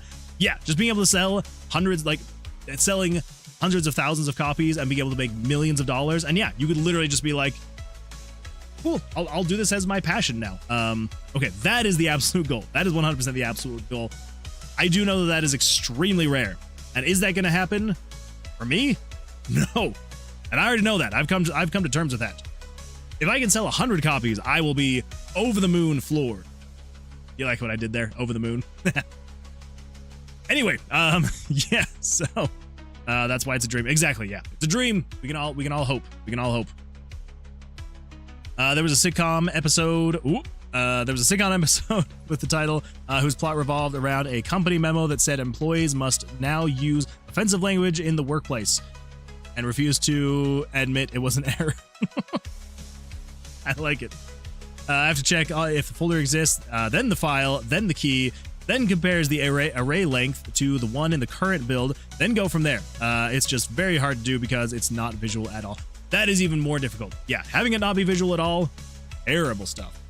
Jellyfield will be the next big game. Yeah, it will be. See, for you, Fairly, it's in the cards. It is in the cards for you, Fairly. For me, not so much. But that's all right. Is it possible? Yes. Is it going to happen to you? Maybe don't quit your day job, bucko. And that is why I still go to work. Because I know that even once this game is finally finished, it's not going to be retirement money. It's going to be, sweet, let's go to McDonald's for dinner tonight kind of money. And I'm okay with that. As long as I put out something that people actually love and want to play, that's what will make me happy. Yes, epic like the Binding of Isaac. Oh, Binding of Isaac, that's another one. Another one. Moonman, I have a question about Plunge. Oh, yes. What is it? What is the question? Because hopefully I've got an answer for you. All right, so we're going to do perk stat save. Yeah, sure. Perk stat save. We got vitality. Actually, let's do this. Perk stat save. We did 1, 2, 3, 4, 5, 6, 7, 8, 9, 10, 11, 12, 13, 14. No, 14 is all of them. we don't need to track monsters, dice, or traps. So 1, 2, 3. Okay, this is going to be vitality, dexterity, wisdom, and luck. Wisdom and luck. Go. And then we've got the elements. So we've got pyro, geo, hydro, pyro, geo, hydro, not hydroy, hydroy, and necro. Necro. And then last but not least, we've got HP, gold, and XP. HP. Wait. Gold and XP. We don't need to actually save gold and XP, but we are going to have in here gold and XP because as you increase gold and XP, these are actually going to be what it bases it off of to either add or subtract. Yeah, that's going to be the way to go. How did you do the logic behind the high score screen? I still have to do that. Oh, the logic behind. Oh, okay, all right. I'm guessing and assuming you're meaning like how do I make it so that like as your let me think how to ask the question to get more clarification. Dakota is heading out. No worries, Dakota. I appreciate you being here. Thanks for hanging out, for chatting. Hopefully we'll see you on the next stream on Sunday. And yeah, hopefully you have an absolutely fantastic rest of your day. But yeah, so JK, if you're meaning the logic behind, are you meaning? Sorry, I keep going back and forth. Are you meaning like the logic to get like the high scores like all pushed down when you get a new high score, or something else? Let's come over here to plunge into the dungeon. Let's see where we're doing. Wait, where are they? Oh, there we go. Just get started version. That's what I call the folder. Okay, so what are you? You are properties. You are July 20th. Year. You are properties 20th. All right, cool. I will just open this one up then. So yeah, so the high score logic that I've got is, I believe it's here, player move. Yes. So I'm sure there's way cleaner way to do this. I did this because it made the most sense in my head, and it made the most sense in my head, and I was just like, you know what? It works. We're gonna call that good. So basically, we just have 10 different, and this just kind of depends on how many slots you have for high scores. So I just go through 10 different checks, right? So the very first check is just saying, is the player's score greater than high score 1? So basically, I have a handful of variables. So you got variable, so high score 1, 2, 3, 4, 5, 6, 7, 8, 9, 10. So these are storing the 1 through 10 high scores. So yeah, so it's basically just saying, hey, is the player's score, so after you die, is the player's score greater than high score 1? If it is, then all I say is just we're saying set high score. It just says, hey, then there's a separate variable that says the high score tier got, so that the tier that you got is going to be equal to 1. Player is going to be in tier 1 for the high score slots. And then I just do a very inefficient way of just like pushing everything down. So it basically just goes, it takes from the very bottom and it just says, hey, the very bottom is now equal to the one above it. Actually, let's do some fun stuff here. We're gonna do 50 by 50. Everybody ready for a little pirate software stuff going on here? We're gonna do it in Photoshop though, because we're cooler. Okay, yeah. So basically, the way it's working, you got high score 10, 9, 8, 7, 6, 5, 4, 3, 2, 1.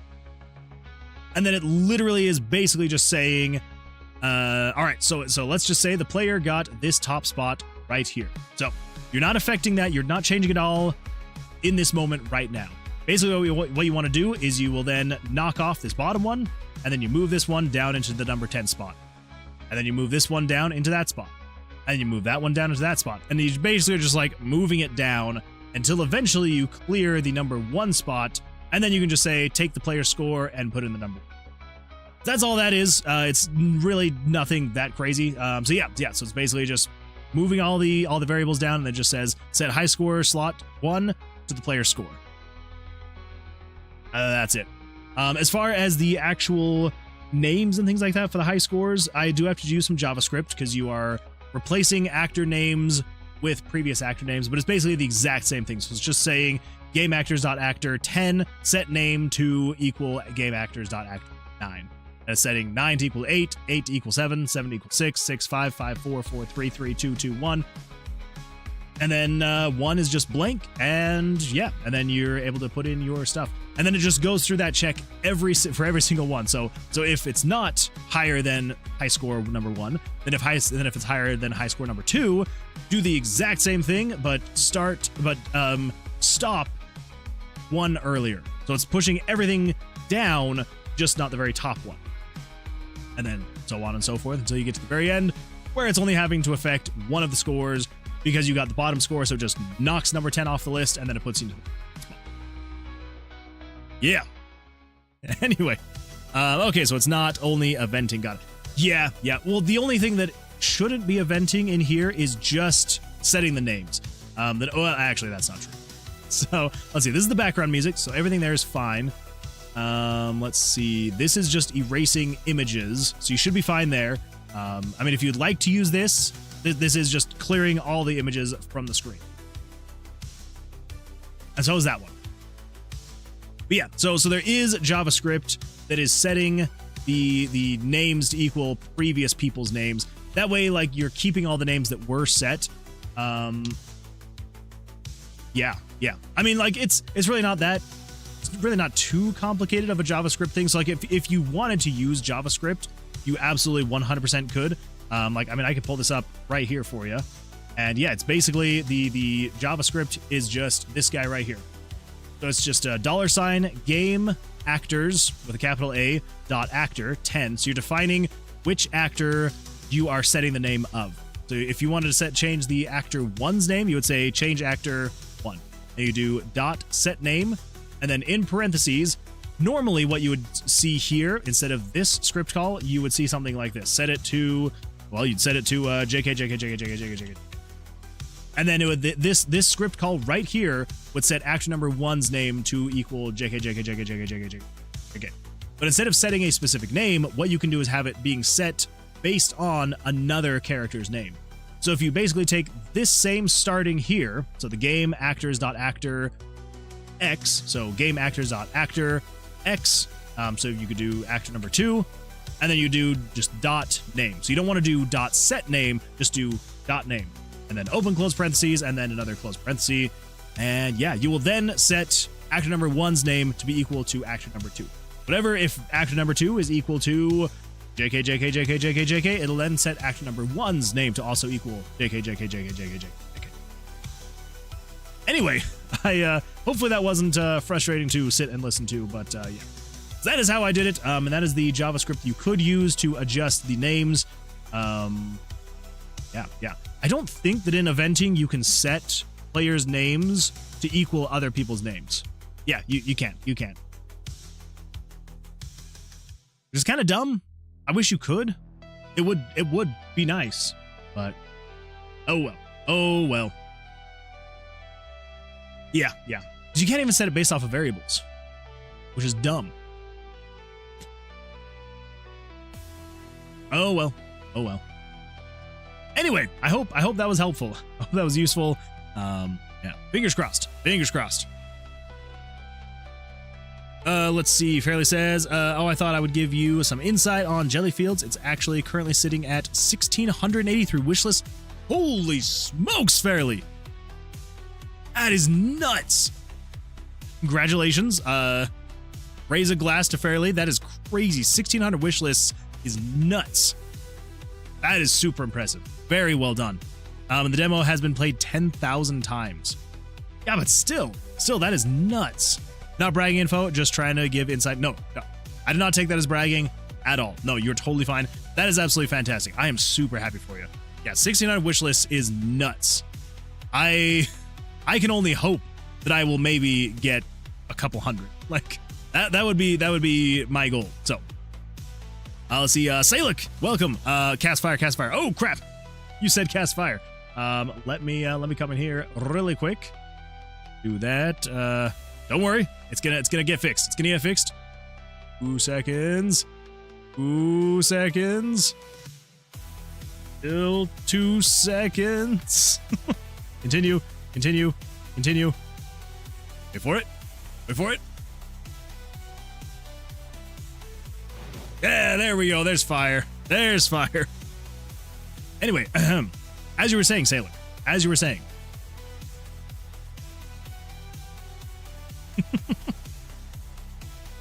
Let's see. JK says, I have PTSD from checking references for variables in the JavaScript files that come with RPG Maker. You probably saved 1 hour of reading code. Yeah, it can be a bit much. Yeah. Well, hopefully it was helpful for you. I hope. Fingers crossed. Oh, Saluk. I regret to inform you, you can't type cast fire on Twitch. That only works on YouTube. But you can do the channel points on Twitch. And actually, the channel points on Twitch work way better than the YouTube chat. Just saying. But the YouTube chat works when I re-authenticate with YouTube. So, good old YouTube APIs. Okay, all right, here we go. Let's close that. We don't need that anymore. There's my poor attempt at explaining things. And then we're going to... Where were we? Oh, that's right. We're in here, setting variables. Okay, so here's what we want to do. We want to say set vitality to equal. We just need to go through and find all the players' stats. I think most of them should be around here. Yes, vitality. Okay, so set vitality to equal player vitality. We're just creating backups of these things. So, and then set dexterity to equal. This is gonna suck. Dexterity. Set wisdom to equal. Oh, I do not remember where wisdom is at.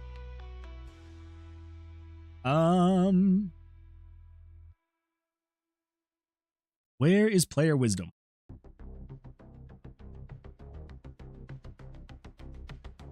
Player wisdom, where are you?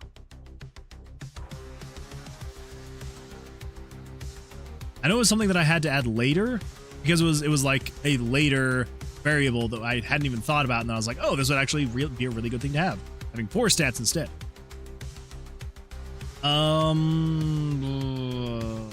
Crap. I really wish there was a better way to search for variables in here. Okay. It should be called player wisdom, though. So it should be slightly easier to find just looking for player wisdom. Player model, player monster, player wisdom. There we go. Player whiz. Good old player whiz. Okay, so perk stat save whiz is going to be equal to player whiz. And then what was the next one? It was luck. That's what it is. Luck. Player luck. Player luck. Go. All right. After that, we've got the elements. So we're going to set pyro to equal. I think that's somewhere down here. I do not have a text file directory of these. Dictionary of these. I probably should. I couldn't keep track of them otherwise. It honestly would probably be a really good idea for me to have these tracked somewhere. One of these days. Let's see. I really do hope your game is successful. I would love to play it on stream and advertise it. Well, fairly. I appreciate that. I mean, I hope that it's also successful. Fingers crossed on that. Yeah, I'm not hoping that it will not do well. But I'm also like, well, if it is not successful, as long as it's fun, as long as I had a good time, which so far I have had an absolute blast making it. So yeah, and yeah, at the end of the day, even if I have one person that plays and enjoys it and loves it, then I will consider it a success. But yeah, I would absolutely love if you played it on stream. You know, eventually, once it's done, when we get there. Yeah, I appreciate that, Fairly. Thank you. Unknown artist says, hello man moon wood of the man moon wood moon. How are you doing? I'm doing absolutely fantastic. How are you doing, unknown artist? Also, say, look, I absolutely love the highlighted messages. If it's not successful, just make game dev guru content. Ooh, that's true. That's true. I'll just switch over to something else. Yeah, doing some. There we go. I will start a new series of what not to do if you're making an indie game, because I'll be like, as you can see, I have an example of what I did, and the indie game did not do well. So here's what you don't do. Just sell some AI products. I could do that as well. Could do that as well. All right. Let's see. Anything you can control F in. Yeah, and I wish you could do that in here.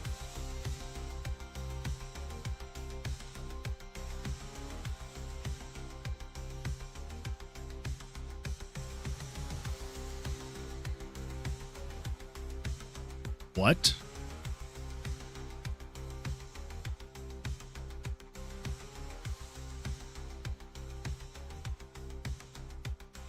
What? What? Hold up. Hold up. Hold the phone.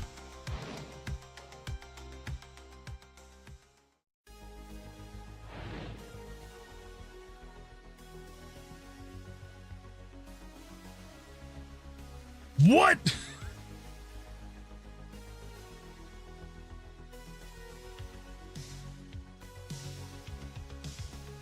Oh my gosh. Everybody. Did anybody else know that you can search your variables in RPG Maker? What? What is happening here? Whoa. This is not a thing.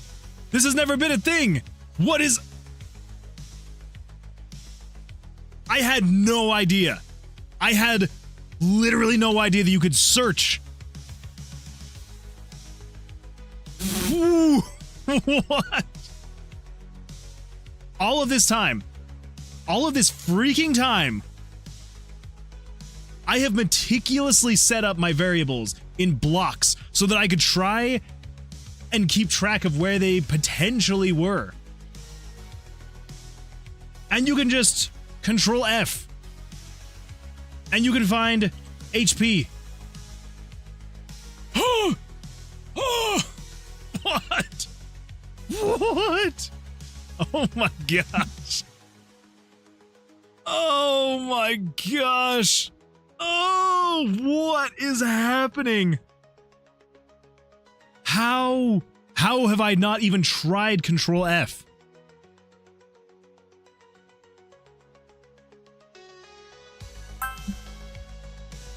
Unknown artist says, Moon Man, a variable thing is cool, but it didn't take my mana the first time I did TTS in this stream. I apologize, unknown artist. It's just blowing my mind right now. And, anyway. Holy smokes! Twitch didn't take my mana for Texas Beach. That's kind of bizarre. But hey, that's, that one's on the house. That one's on the house for you. Oh my god. This is, okay. Alright, yeah. This is gonna save me a lot of time. Yeah, leaving room for extras and such. Yeah, oh my gosh. Okay. Alright, well, okay. This does bring up another question, though. I'm searching for fire, and I'm not seeing fire. I'm searching for pyro, and I'm not seeing pyro. Wait, oh, there's pyro. Oh, that's that pyro. So I don't know what I would have called it. I don't know what I would have called it, but that is, that blew my mind. Anyway, okay. Woo. Can you make it so when somebody types a cast message, it appears differently in chat? I don't think so. Unfortunately. I don't think I can. Or are you meaning the chat up here? Or the actual, like, YouTube chat? Let's see. Lauren says, hey, anybody want to buy some art? I'm completely legit, I swear. It's true, I swear. You will not see any issues with this art that I've created. I had someone tell me I'm an idiot for not using AI to do the work for me. I was like, what? Yeah. All right, like, I will say this. There is a time and a place for AI. Like, if you use it sparingly and in the right situations, it can be good. But if you're using it to try and bypass learning or to bypass developing a skill yourself, you are shooting yourself in the foot. Because either one, you're not going to have a clue what the AI is talking about, and you're either going to have like no idea what it's actually doing, so if it ever breaks, you're like, well, I can't do anything to fix that. Or you're going to create something, and people are going to be like, that's super cool, like, oh, could you make this thing too? And you're going to be like, no. They'll be like, but you made this other thing, and it's like, well, I used AI, sorry. Like, so, yeah, it's, yeah, definitely time and place to help with menial things. But yeah, anyone that's just like tries to pass it off as their own thing, horrible stuff. Wait, it didn't take my bits for TDS. Not bots, bits. Wait, not bots, mana. Yes. Yeah, I don't know what's going on there on an artist. Some people only seem to see the world in terms of how can I get something for the least amount effort possible. And I think it's smart efficiency. If Moon Man could moon a man mooning Moon Man on the moon, would the Moon Man moon the man mooning Moon Man on the moon? Probably. I would say yeah. I would say yeah. I gotta keep my mana. What? That definitely applies to art. There's always a search function. I know, but like, I don't know. I just never assumed there would be some kind of search function with the variables in RPG Maker. I just never assumed there was. And I apparently have been missing out this whole time. Yeah. Good times. Great times.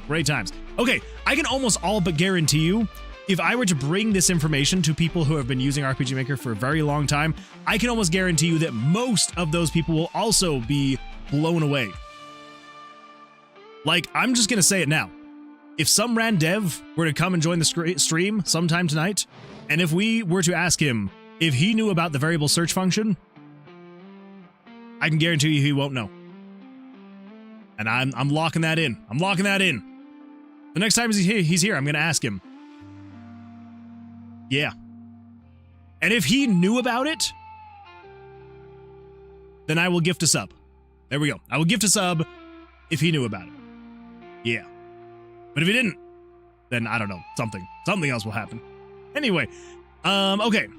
All right. Let's see. Well, we learned our one thing for the day. Time to call it a night.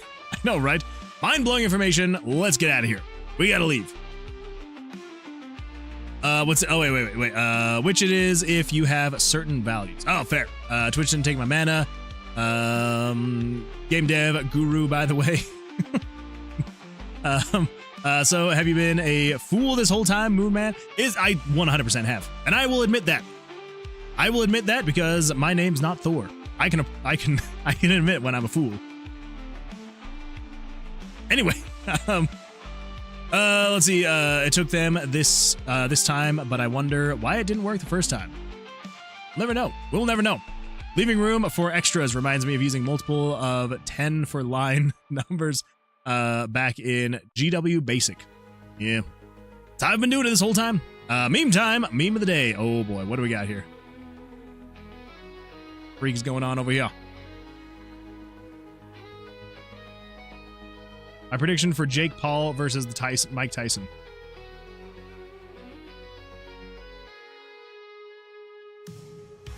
know if I can play this on stream.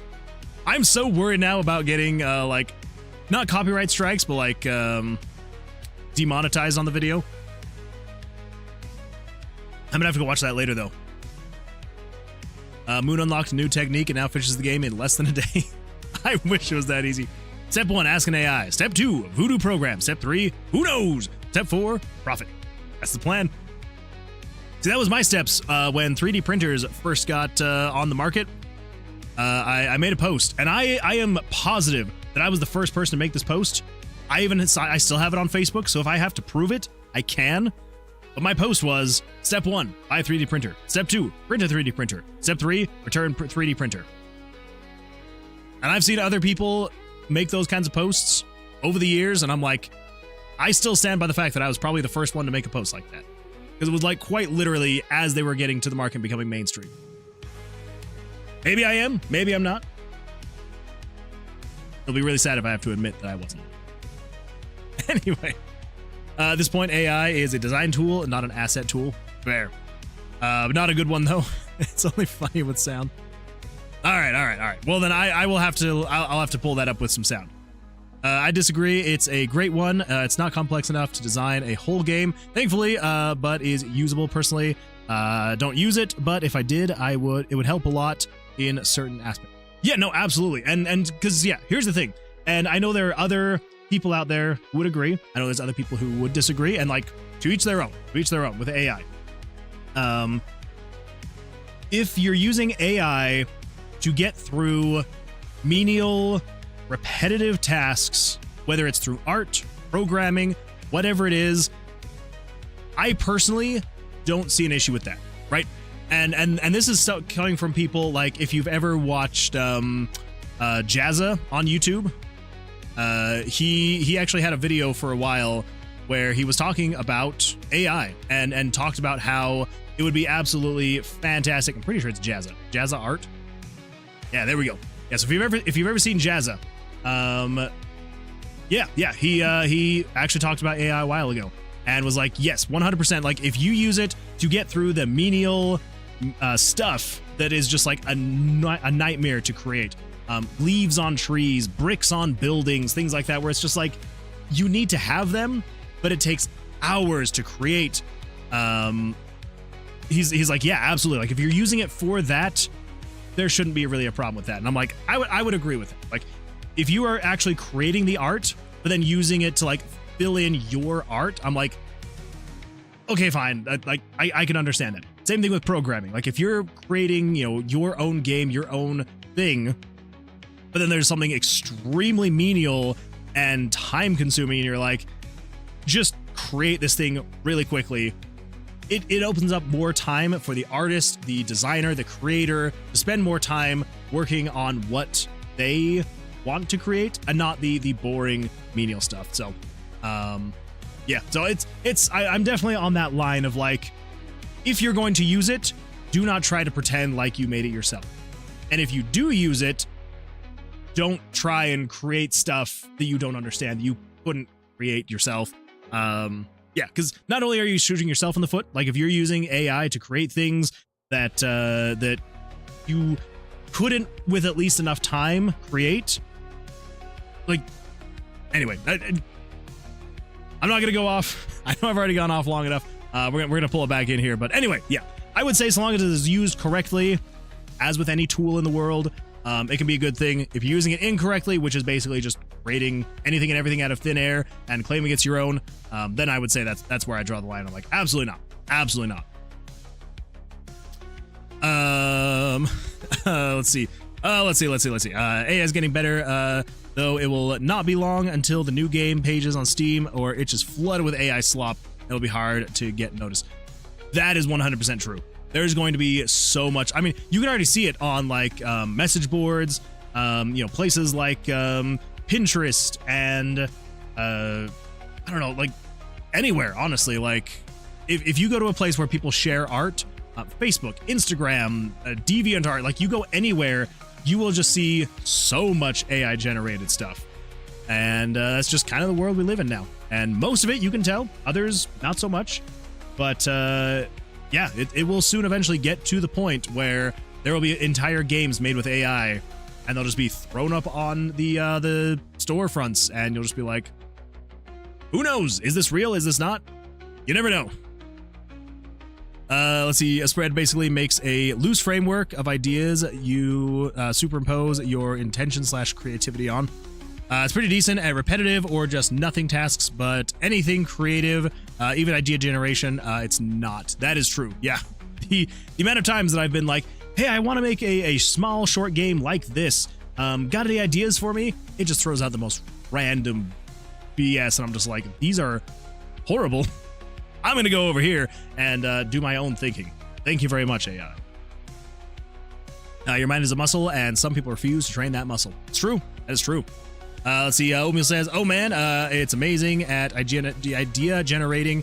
Some devs I know have used it for that. Use it for the core, then refine it. That is also true. Yeah. If you want to get like the footprint going with AI, and then you actually build on that and create your own thing based off of that, I would say that's also a totally fine thing to do as well. Let's see. Yeah, Jazz is great. Oh, wait. I've missed other things. Depending on what language you're using, it can be decent boilerplate. Can you make it so typing cast followed by either the fire, water, or rock repetitively cast that respective spell? Respectively. I probably could do that, actually. Yeah. I don't see why not. Good luck picking the habit. Good luck picking the habit now that you have that you know of the shortcuts. If you have 1,000+ hours on MV, I know I'm gonna definitely stick with this habit 100%. But at least I can also come in here and do this. So, you know. Okay, but like seriously, what did I call this thing? Spell? Spell swap variable? Spell 1-1 value.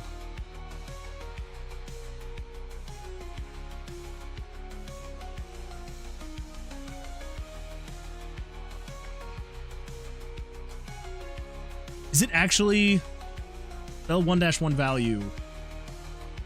There's no way, right? Am I working out of that many different variables? I don't think so, but it's possible. Come over here to the town. Let's come in here to Mage's Guild.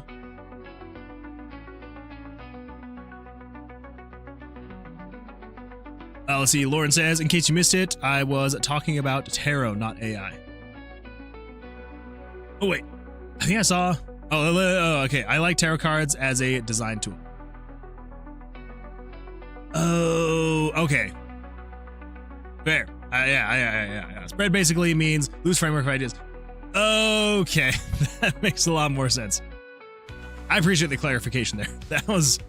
That would make way more sense. Silent with the 20. The D20. Don't want to get it confused. Love it. Very nice.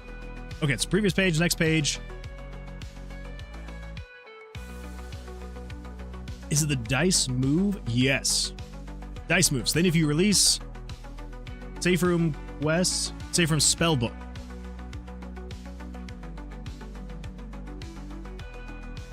That's the bag slot. Bag slot 5-2, 5-3. Adding dice to spellbook. Okay, here we go. Let's see what we're doing here. Oh, good heavens. Crap. Yeah, spell 1-1 type. Spell 1-1 value. What does that mean? Come over here to the town. What does the in the Mage's Guild spellbook, where is this variable getting its value? We open up, we hide everything else, and we go over here to that one. That one? Nope. That one? Yes. What are you? You are the value of variable 1077. Okay. Actually, that may be way better. We come over here, 1077. We say you, and then we go to variable 1077. Spellbook damage display. Wait! Spell slot 1 damage. Spell slot 2 damage. 3 damage, 4 damage. Where is this thing? Okay, actually come over here to the tomb. Come here to the tomb, and we're gonna go to, let's see, monster animation, hard draws / attack. Here we go. Okay, so if you are attacking, cards drawn. Unknown artist backs. Unknown artist is back. Welcome back. Welcome back. As if you haven't already, it's your bi-weekly reminder to get your fab assets. Get in there, everybody. Get in there. Get those fab assets. I personally use it to rewrite some dialogue and synonyms in other similar tasks. It would have taken me ages to write in correct English. It's fair. And again, it's the menial tasks that it's like, even if you did them, you're probably not going to get much better or faster at it. It just is repetition. It's the menial stuff. I feel like that is, that's what we've done with technology since the beginning of time. Honestly, it's like, washing clothes sucks. So make a machine that does it for you. Does it faster, does it better. And yeah, it's great. But same thing, if someone's like, your clothes look fantastic. You can't be like, oh, thanks, I washed them myself. It's like, what, really? By hand? Well, kind of. I made a fake YouTube short live on stream where I'm super over the top because it'll work with the algorithm and upload it, and it's been getting a ton of views. Yeah, I've tried to do that once or twice, and it worked out fairly well. But worked out fairly well, but I don't know. It's hard. Like, I did not actually think it would be that difficult to make like that fake, like over the top kind of thing. I was like, it's just annoying. Like, it's super easy to do. I was actually struggling with making it like seem like just the amount of energy. It's exhausting. It's crazy. And so the fact that like there are some people out there that do that for like hours and hours, I'm like, you are nuts. What's a fake YouTube video? YouTube short. It's secretly a long. I like it.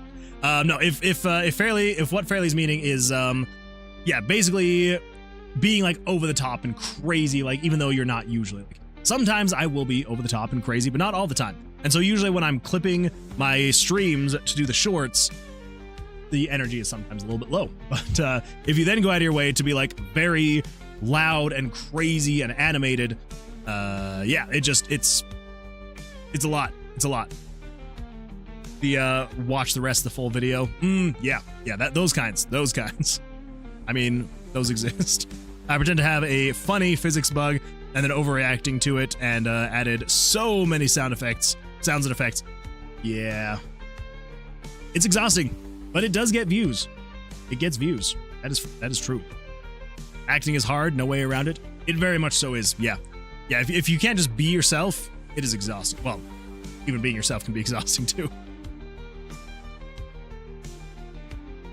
I will say though, my genuine reaction to the bind function in the variables, that was 100%. My mind was blown. Like, it actually kind of hurt my soul thinking about how much time I've wasted not knowing about that feature. Still hurts me. Still hurts me to see. Okay, player being damaged. Okay.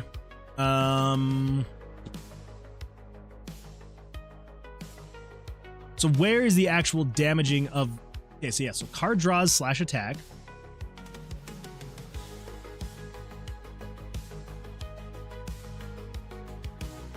Yeah, so checks the soft hands.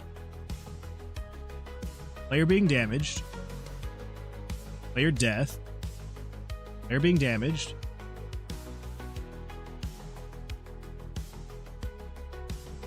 Oh, it's right here. It's right here. Okay. There's a stand button, so if you stand, mini boss room. Here we go. Okay. So, let's see here. So we've got draw damage, running total. Got the, okay, so then control switches, control variables. Okay, so then we're setting variable 67 equals 67 minus 1060 plus 1057 times 64. Okay, let's take a look. Variable 67 67 is monster HP. Okay. Then minus 1060. 1060. Plus 1057. Spell slot 1 damage. Spell slot 2 damage, 3 damage, 4 damage. So is it actually these? 1061, 62, 63, 64. It's 1061 plus 1057. 1057 is R8 suit. Oh, gotcha. Okay, yeah. That makes sense. Then times 64. 64 is cards drawn. Blackjack. That's okay. So I think it actually is 1061. So it is spell slot damage 1, 2, 3, and 4. Okay, so cancel. No. Cancel, yes. Jonas Frog just redeemed stream. Oh my goodness. We gotta do some stretching. Here we go. Oh, and the other way. Oh, man. Whew.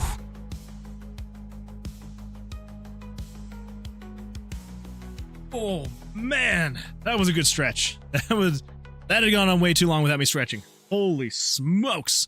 Thank you, Jonas. That helped so much. Thank you. I can get just so focused that I forget to move.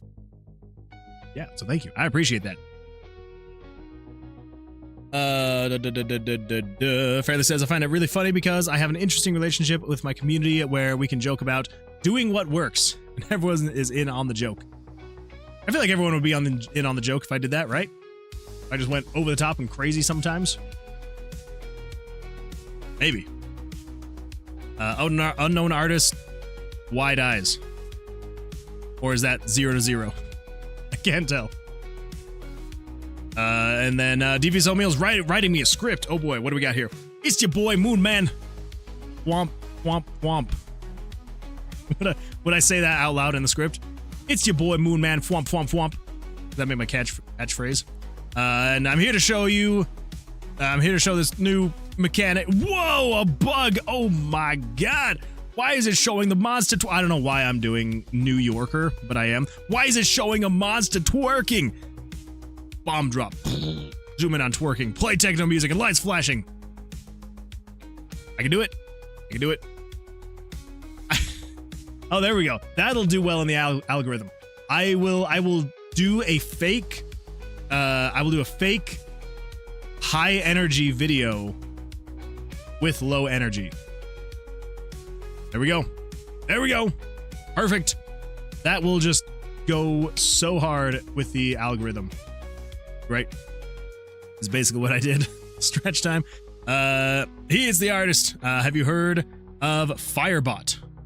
Firebot. Sounds familiar. It's the frog. Ads. I'm free. Welcome back. I'm glad you're free. Firebot. Yes, I don't think so. I mean, it sounds familiar, but I don't know what it is. Welcome back from the abyss. You mean welcome back from the adbiss? Did there? Yeah, let me just correct you there.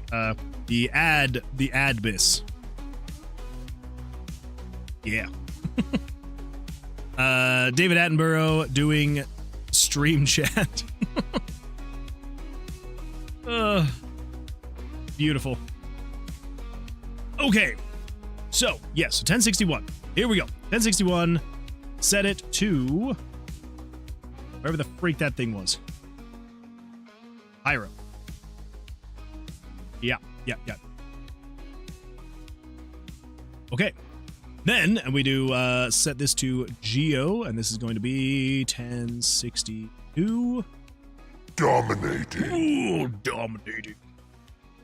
Damage 3 is going to be equal to... there we go. Hydro. And spell slot. Okay, you're going to be equal to Necro, and that's going to be this guy down here. Spell slot 4. Okay, that should be correct. I hope. We'll see. We will see. Remember, everyone, to drink your water and get food. It's true.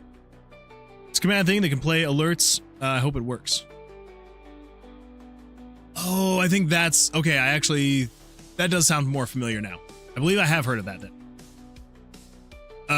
Wait, JK says, Moon defined easily variable citations, open event researcher. It's the icon with the magnifier on the top of the screen. Well, no. See, here's the thing, JK. So I know what you're talking about. So if you click on this, right? But if you're searching for specific variables, you have to know exactly which variable you're looking for, right? So like if I'm looking for specifically, variable room pick ID 46, I would have to know that it was room pick ID number 46, right? Like I couldn't come in here and I couldn't type something, room pick ID and search for it. Like nothing's going to pop up. But if you're inside the variable selector screen, and if you do Control F, for some reason I had no idea this was a possibility, you could then search for room pick ID, and you could then start searching for next, and yeah. Or you could be like, gold. Ooh, next. There we go. Gold. Yeah. Pretty great.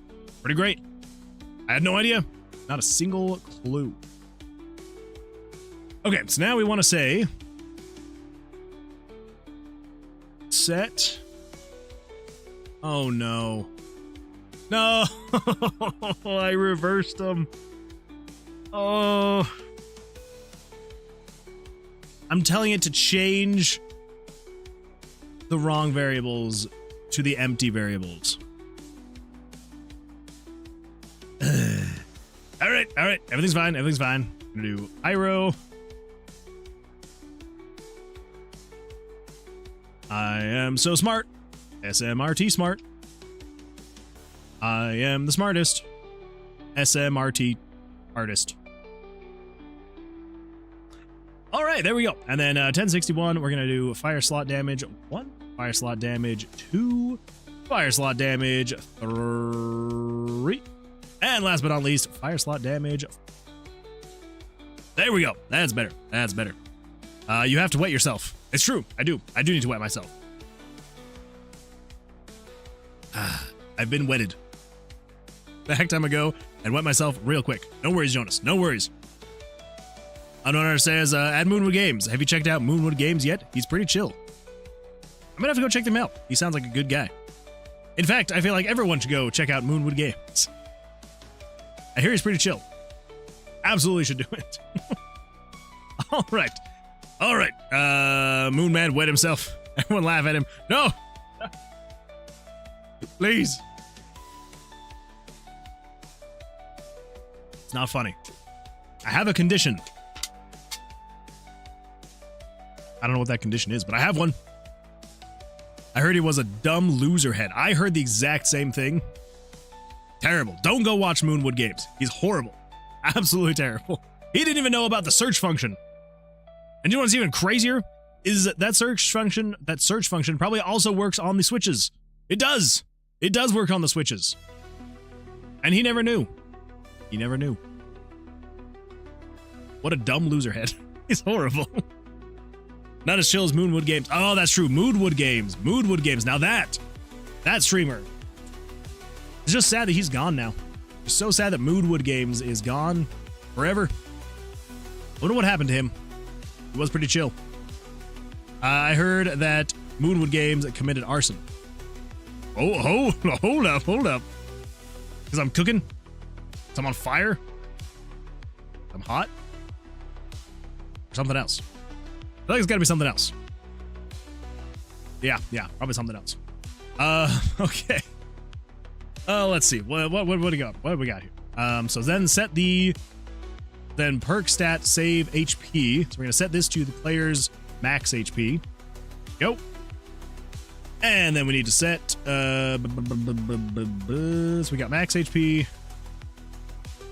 max XP. We don't need to save that. What was the other thing? What was the other one? HP, golden XP. We don't need golden XP, do we?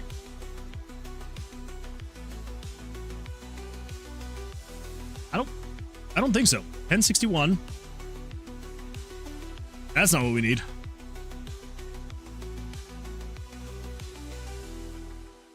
Why would we need gold and XP? We're not actually changing the values of the gold and XP. We're not changing the gold and XP right here. Okay, yeah, never mind. We don't need to set those yet, so we're good. We do need the variables, but we're not setting them yet. Okay, there we go. Perfect. He burned down the local orphanage. Oh my god. What? Hold up now. Hold up now. I don't remember doing this. I must have had a lot to drink. I was drunk on water. I didn't know this, but hey, congratulations to me for doing it again. Away with it. I heard he could shoot fireballs from his eyes and lightning from his ass. What? I'd take that. I'd take those abilities, those superpowers. Same, just kidding. Maybe. Is golden XP worth more than regular? Yes.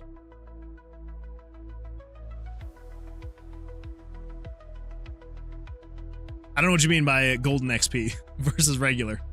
But I'm going to say yes because it's golden. You do that when you're drunk? I mean, not every time, but if it happened, it would be a good excuse, right? I mean, I feel like anyone who's going to burn down an orphanage, at least being able to go back and say, well, I was drunk, is at least some kind of scapegoat, right? Maybe. You kept saying golden XP. I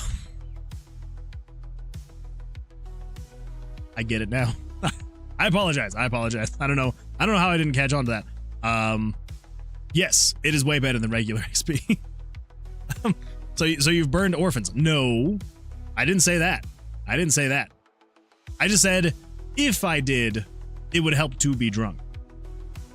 But I've never actually been drunk in my life, despite my best efforts.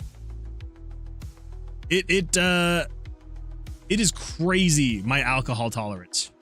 Like nuts. Horrible. I kind of hate it because I have to drink so much to even just feel a buzz. It's not worth it to me. It's like if I drink, it is literally just to be social with people.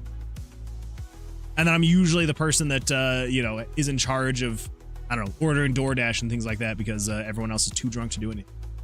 It's fun. Man, you need to try Straw 80. It's 80%. Holy smokes. You need some vodka. Oh no, trust me.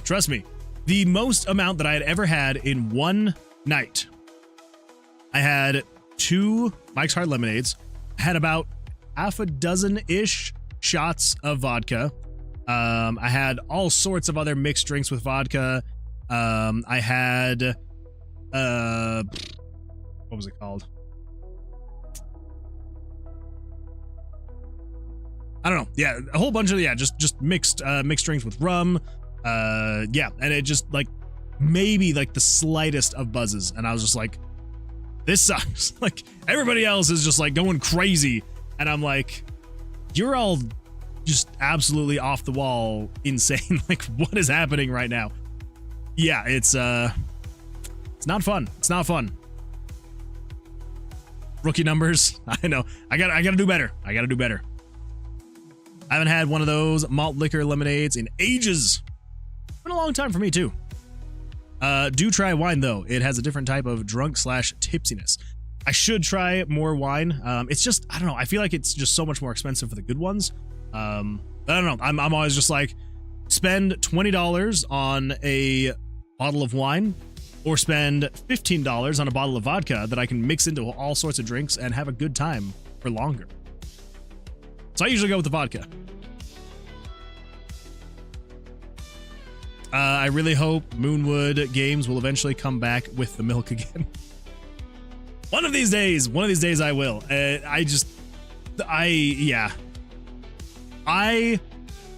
have decided I want to do too much with my YouTube channel for the amount of time that I have to work on YouTube stuff. Too much. Like, I need to make my devlog series. I need to make my shorts. I've now started my RPG Maker Hacked series. And now I'm wanting to make a new series where I talk about video games. and I kind of have some of the first episode script written, and I was like, what am I doing with my life? Like, I cannot do all of these things at once. It just does not work that way. Not with the amount of time that I have. You know, when I'm working full time, plus have a wife and a daughter, and yeah, it just and the streaming, I'm just like, holy smokes. I do not have enough time for this stuff. And yet, I'm still going to keep working on it, and I'm going to eventually still probably make that series, but yeah, eventually, one of these days. All right, so let's save that. And then we go to the church, we go to the tavern, head north into the tomb. Okay, so now we should be able to come in here, F9. Whoop. Oh my goodness. Thank you for the follow. I appreciate that. Certus. Thank you. Also, how's your day going? Hopefully it's been all right for you. And let's come over here to variable 600 and something, wherever we are. There we go. Okay, so vitality is 1, dexterity is 20, wisdom is 0. I think that's right. Luck is 1, pyro is 3, geo is 1, hydro is 1, necro is 1, the HP is 15, gold is 0, and XP, not golden XP, XP is also 0. Okay, yeah, that all should all be correct. Am I not actually setting my wisdom? That seems kind of crazy. Really? I'm not setting my wisdom. Vitality, dexterity, and luck. Huh. Well, alrighty then. Let's come in here. We need to adjust that really quickly. Where was the wisdom again? Oh, actually, I can find that out myself. Whiz.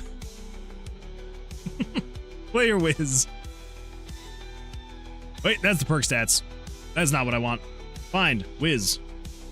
Find next. Okay. Find previous. Player whiz. There we go. Ah, that's so beautiful. Oh, I absolutely love that I can search for that now. Ugh. That's just, it's gonna bring me so much joy for the next while. So much joy. And let's also come over here to the tomb. Player slot damage 1111. Max. Wait, am I not actually setting those stats in here too? Player HP, model, player dex. Huh. Alright, good enough. Good enough. What about on main menu? Am I doing it over here too?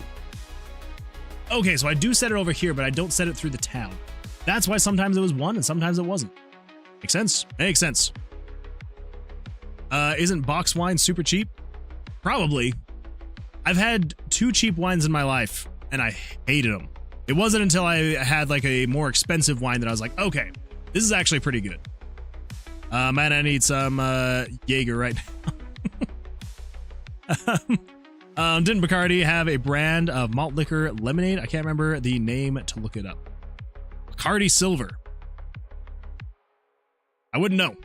When it comes to alcohol, I found the like 2 or 3 things that I really like, and I've stuck with those, and I have not really branched out a whole lot. I probably should. Box wine is bad hangover town. See, that I would also worry about that as well. Having a bad hangover afterward. Okay, so now we've got all that in place to where you will be able to basically back up your variables into these other backup variables. So now we can adjust those as much as we need to. Whatever we need, whenever we need, wherever we need, all that fun stuff. So, how are we going to do this now? So this is where we're actually going to choose the perk card.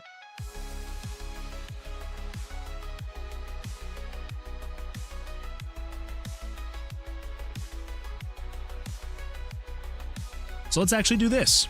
Let's say, this should actually make it super easy.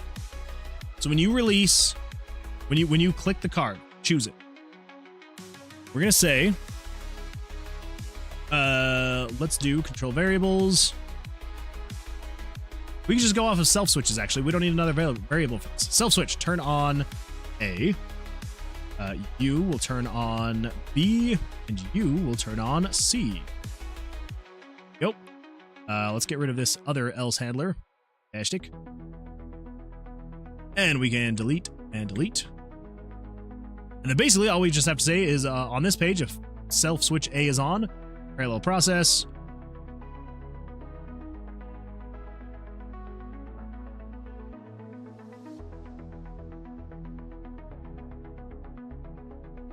maybe? Wait. What are the two things you like? So basically, any mixed drink with vodka, I love. That was actually my first alcoholic drink was Mountain Dew Voltage with vodka. And so I just have like a special place in my heart for that. And yeah, so basically I cannot drink Voltage without feeling like there's something missing. So yeah, so basically anything, any kind of a mixed drink with vodka, I like it. I don't know, it just is really good to me. And then anything, so I don't know what it's mixed with, but I really like what the freak is that? Kind of it's just like the store-bought, like super low alcohol drinks. It's not Mike's Hard Lemonade, although I do like Mike's Lemonade. It's like the beach kind of drinks. Beach alcohol drinks. What are they called? I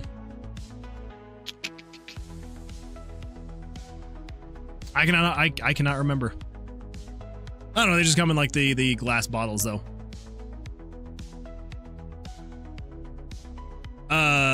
Anyway, yeah, so good times. I've never been a fan of mimosas. I don't know if I've ever had a mimosa. My go-to at a new place is a tequila sunrise. Tequila sunrises are super good. My wife loves making tequila sunrises, but she makes like non-alcoholic. She is a lightweight when it comes to alcohol, so she will make non-alcoholic.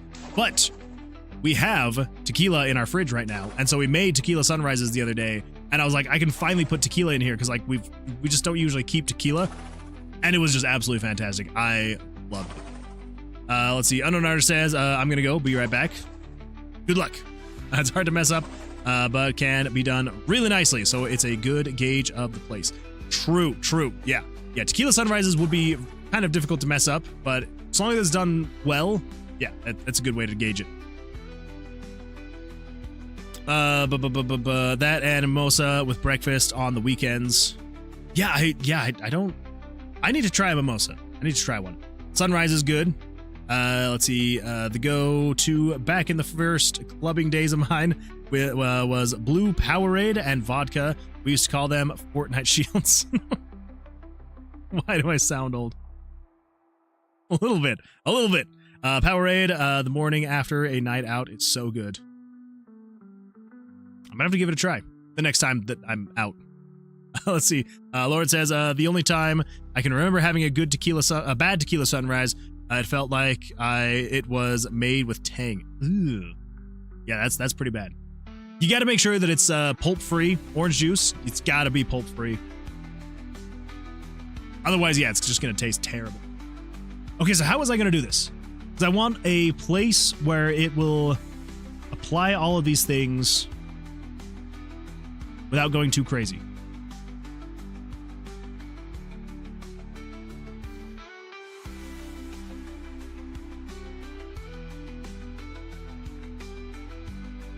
Why am I having such a hard time thinking about how I'm going to do this?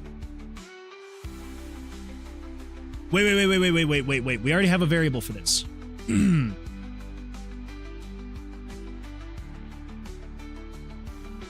Okay, here we go. Yes. So 641 through 643 is going to be a random between 1 and 3. So this is where the actual cards are going to be. So eventually this will be 1 through 20, 1 through 50, 1 through 100. However many perks we have, it'll be 1 through X. Okay. So it actually shouldn't matter which card you pick, right?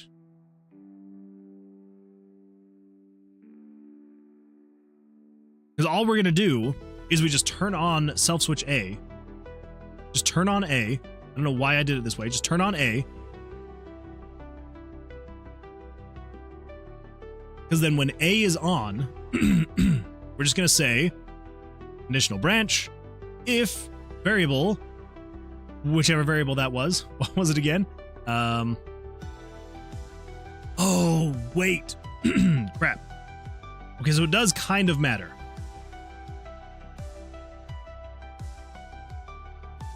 Excuse me. So it does kind of matter. It's 3 different cards with different variable values. Right. 461 through 643. 641 through 643. Okay. So then over here, we would turn on A.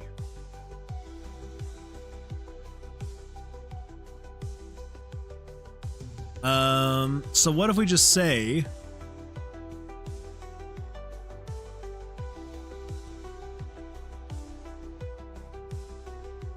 excuse me. What if we just say control variables? We're going to say this one set 643, 640 something. Yeah, 641, 642, 643. We don't actually need to increase these card selections at all. Oh, yes, we do. Yes, we do. Okay. Yes. Okay, so we're going to now do perk card selected 1.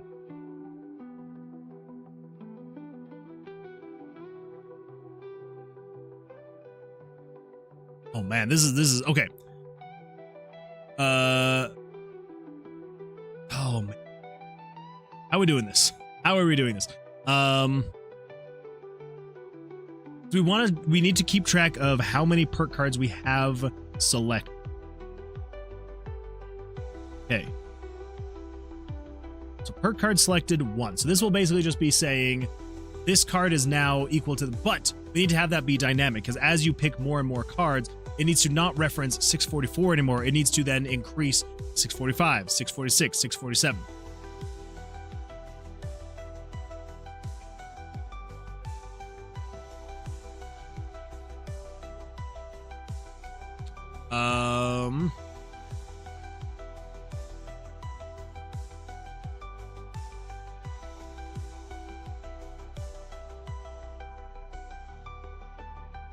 Okay, so let's do this. So 644. 644 is what we need. So when you select this, we're gonna say, oh,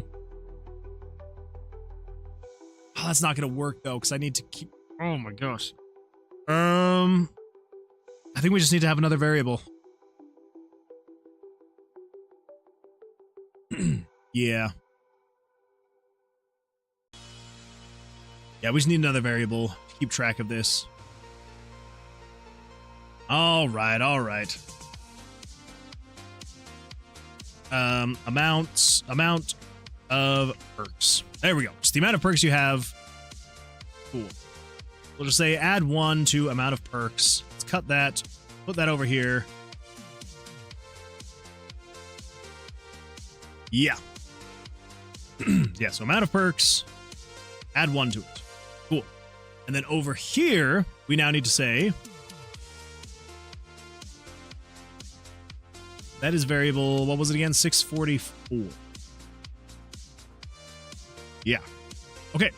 So we just need to do a fun little JavaScript call. So we just need to say game variables dot value dot set value.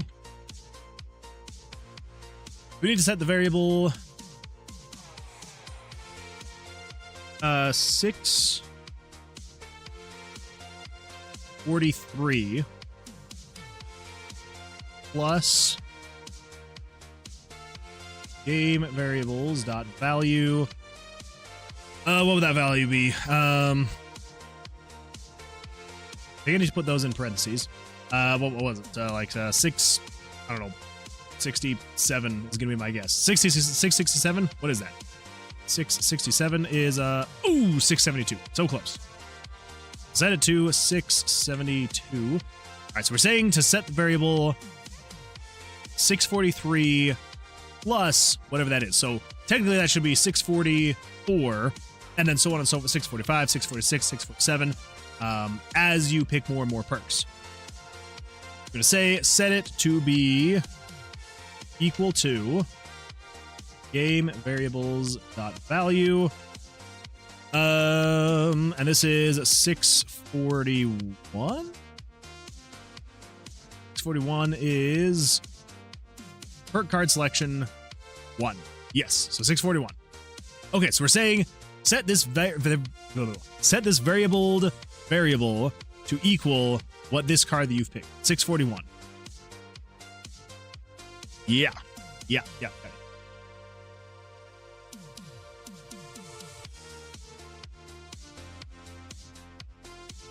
Okay. So that'd be 642, and then you would be 643. Yo.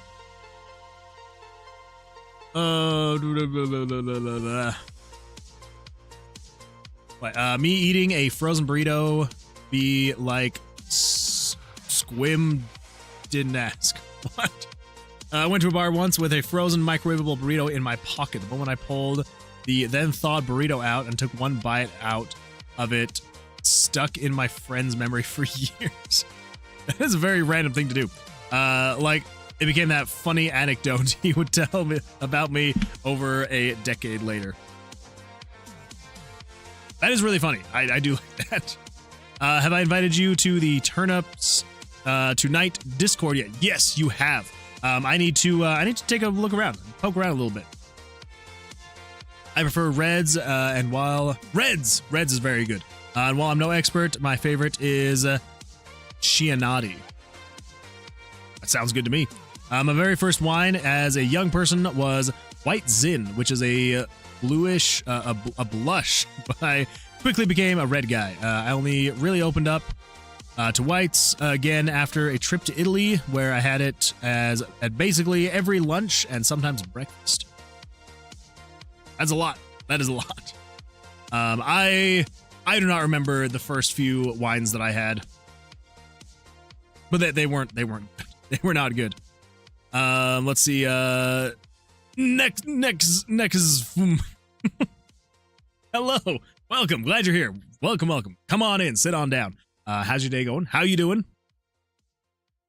Let's see. Yeah, which wine have you tried? I wish I could remember. I just remember getting it at a restaurant and not liking it at all. I honestly thought it tasted like rotten grape juice. Like that was just it. I was like, this is not good. It was not good. Rotten, burnt grape juice is what it tasted like to me. Not a fan. Until, more recently where I have tried some. Types most, I used to work at a decent restaurant and did a tasting for them. But to be honest, I quit drinking for a reason. I don't remember much of my 20s. I liked Malbecs and Marlowe the most. Not much of a white wine guy. Excuse me. Yeah, not much of a white wine guy. I live in Northern California, so most of what I've had is from around here. Fair. I've had one or two whites that were quite nice with the right meal. But generally, not a fan. Yeah, it's fair. That's fair. Mixed red and white wine a few days ago. Savage. White wine is the open air in summer. White wine in the open air during summer can be very nice. Hits you like a brick covered in lemon. I believe it. Sounds awful. I'm gonna be moving back. PC. All right, fair. It has its positives. Welcome back, Unknown Artist. Welcome back. Okay, I don't know why this is being such a pain for me to keep track of what the freak we're actually doing. We're on a...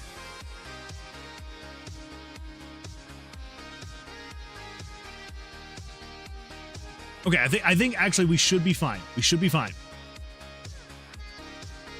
Because then... Yeah, so 641, 642, 643. Okay. So. Then we get over here. And we don't want to say if a solid variable is equal to X. What we want to say is basically this exact same thing over here. Grab that. We don't do it. We want to do a script call. We're going to say game variables dot value. We're not setting the value. We just want to check the value. Game variables dot value 643 plus 672. This is going to adjust which variable we're looking at. That should be good. Yeah. So if you are equal to 1, that means it was card number 1. And so then this is where we can actually build out the perks, the buffs, the debuffs, all that fun stuff. Okay. Cool. Cool. Oh no! Sailor cast fire. Have we lost our... Oh no! We need to re-authenticate. All right, 2 seconds. 2 seconds. 2 seconds. The fact that I have to re-authenticate like every hour, ridiculous.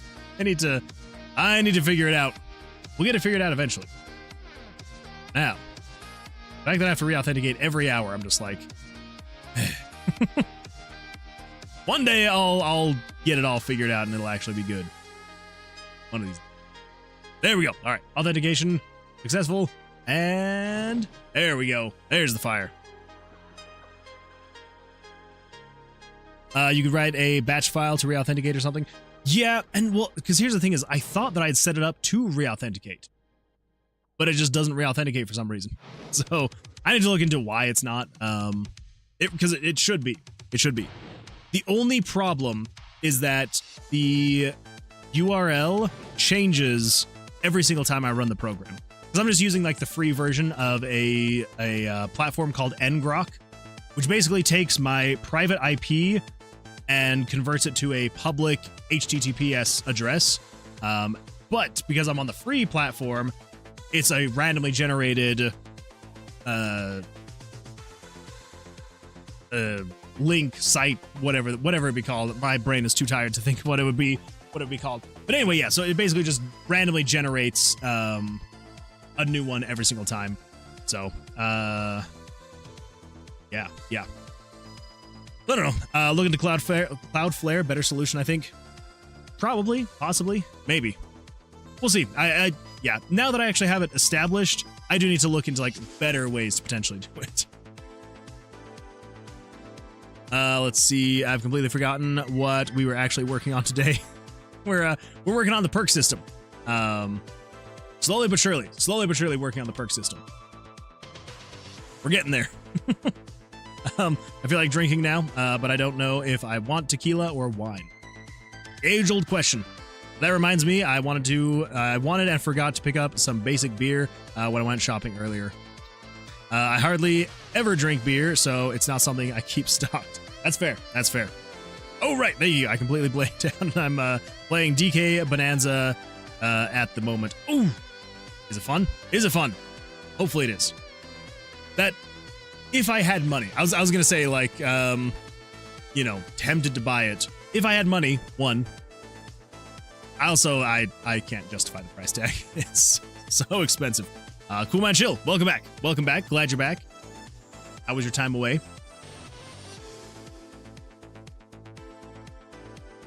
But 25 hours into it already. Holy smokes. It's not bad. Not bad at all. Intents and purposes.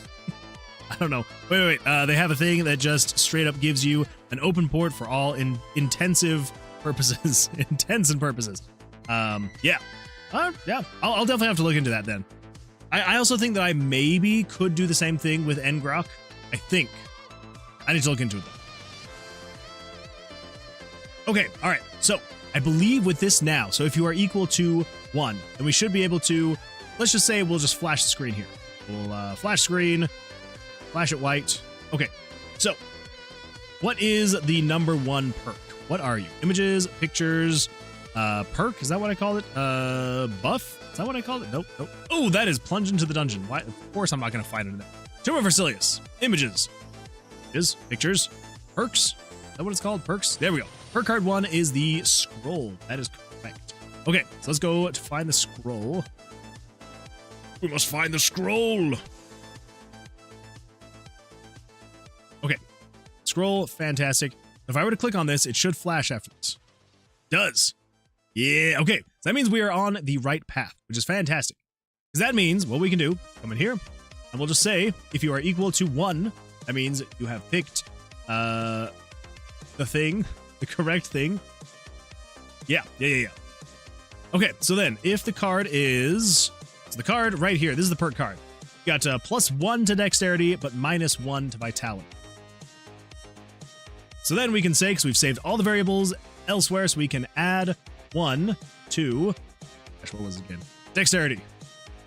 We're gonna find dex. Oh my gosh, it makes me so happy that there's a freaking search function. Oh, now I just need to make sure that I'm like naming them very well so that I can actually go search for things. That'd be good. That'd be good. All right, so +1 to dexterity, and then we will -1 from player vitality. There we go. So now, if we come over here, pull this up, and we go, yeah, visit, yada, yada, yada, there. Please be there, please be there. Oh my gosh, that is a lot of Nick's Hat of Divine Wisdom. All right. Whoops. There we go. In here. Come on. Oh, come on. Work with me here, RNG. There we go. All right. Fairly's Fantastic Scroll. We go +1 to dex, -1 to vitality. If we click on that, we should have 0 vitality because we had 1 before, and now we have 21 dex because we had 20 before. Fantastic. Woo! All right, so that's working. That's actually working. Awesome. So that means also what we can do is come in here. So this is, let's leave a comment. We'll do comment perk 1. Because, you know, why not? Well, let's also do 1, 2, 3, 4, 5, 6, 7, 10. Go. And then we will then say if you are equal to 2, this is going to be perk 2. Now, perk 2 is the Griffin's Potion of Power. Everybody salute Griffin. I know Griffin's not here, but let's get some salutes in the chat. Let's see. Good. Someone already destroyed an entire level in Donkey Kong Bonanza. Who's Nick? You know, Chemist Eye Nick. Good old Nick. My scroll is so good. I'm OP. You are OP. You are OP. None of these are set in stone. Just saying. These are placeholders. But yeah, good old Nick. All right, so Griffin's Potion of Power. So plus 50% to HP and minus 5% to Pyro. Okay. Now here's the potential issues.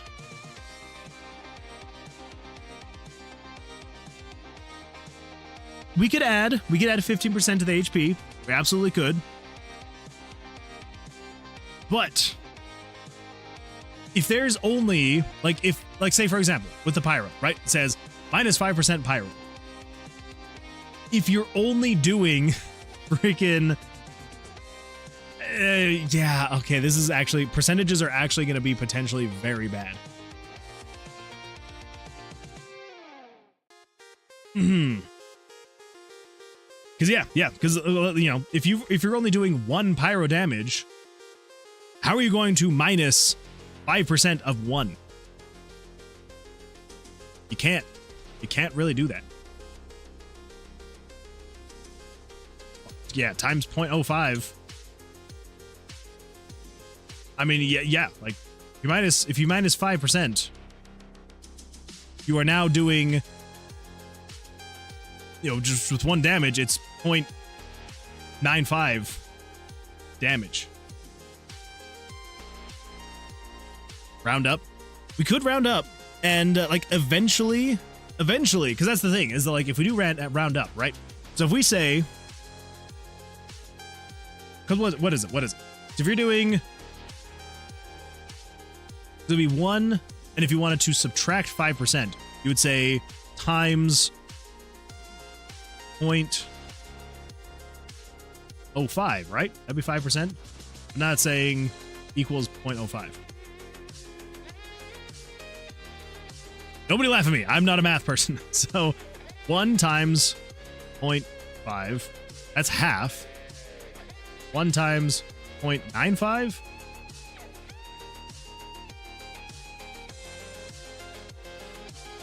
I mean, yeah.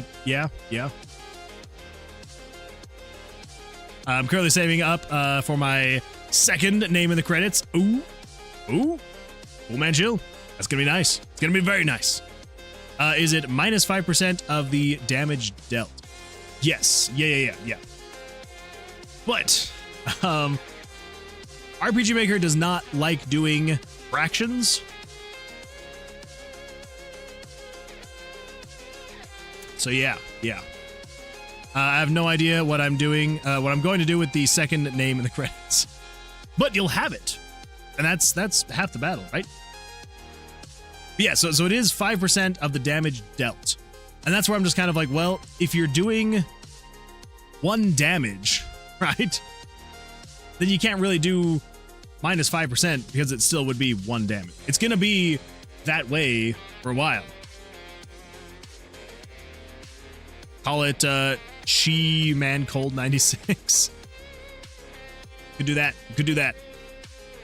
I don't like doing fractions either. Can't blame it. Yeah, same. I don't like them. So, but I also want it to like. Oh man. Okay.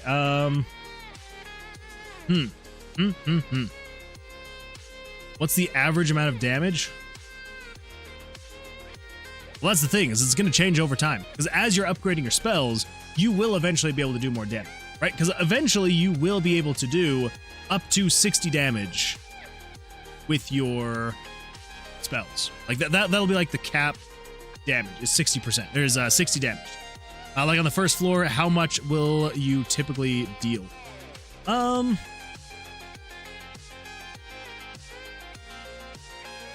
mean, most people will probably do the first floor without upgrading their spells.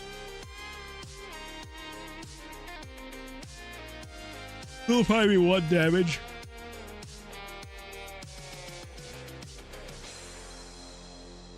So yeah, I don't know.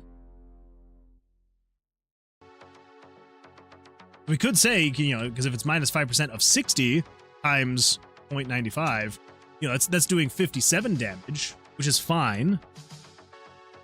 But it's such small, like smaller numbers, you know, if you're only doing 14 damage times 0.95, 13.3, it would then round to 13. So I don't know. I do not know. So we could either just not do percentages. We could just do solid numbers. And just be like, pyro. Yeah, so like HP plus 5. And pyro minus 1. But if we're doing pyro minus 1, and you only are doing 1 damage with pyro, suddenly your pyro is doing 0 damage.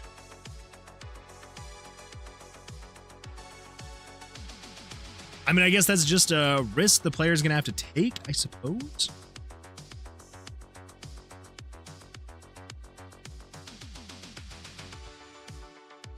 Might actually do that. Maybe it changes the number on each floor. We could go that direction. The only problem there is if we're going to use the cards, like the actual images themselves, what we would have to do, unfortunately, is we would have to create new cards every time. Like with every iteration, we would have to have a separate image for the new stats. Because with RPG Maker, and I know this is going to be just really dumb, and this is one of those things that is just like, is RPG Maker the best way to do some of these things? No. Is the way that I know how to do it? Yes. So basically the reason why we would have to do that is because if we come over here to the tomb, the only reason why I'm able to have these things, you know, animated the way they are, where they're bobbing up and down, is because they are images. They are image layers. And so I can hover over them, they can show the text and all that stuff because it's just showing an image. But if I wanted to have the stats change every time, I would have to create a new image because the way that I'm like showing the rest of the text on the screen, it can't be animated like this, unfortunately. And so I can't have those numbers be dynamic. Which does suck, because if it can't be dynamic, then it's like, well, yeah, so if I were to adjust it, and let's say that even if there's only 10 floors, like if you clear 10 floors, you're then at Vercilias and the game's over. Even if I had that, And if I increased it every single time with a new floor, if we've got 50 different perk cards, that's 50 times 10 to be able to cover all of them per floor. So I think maybe what we'll do is, instead of having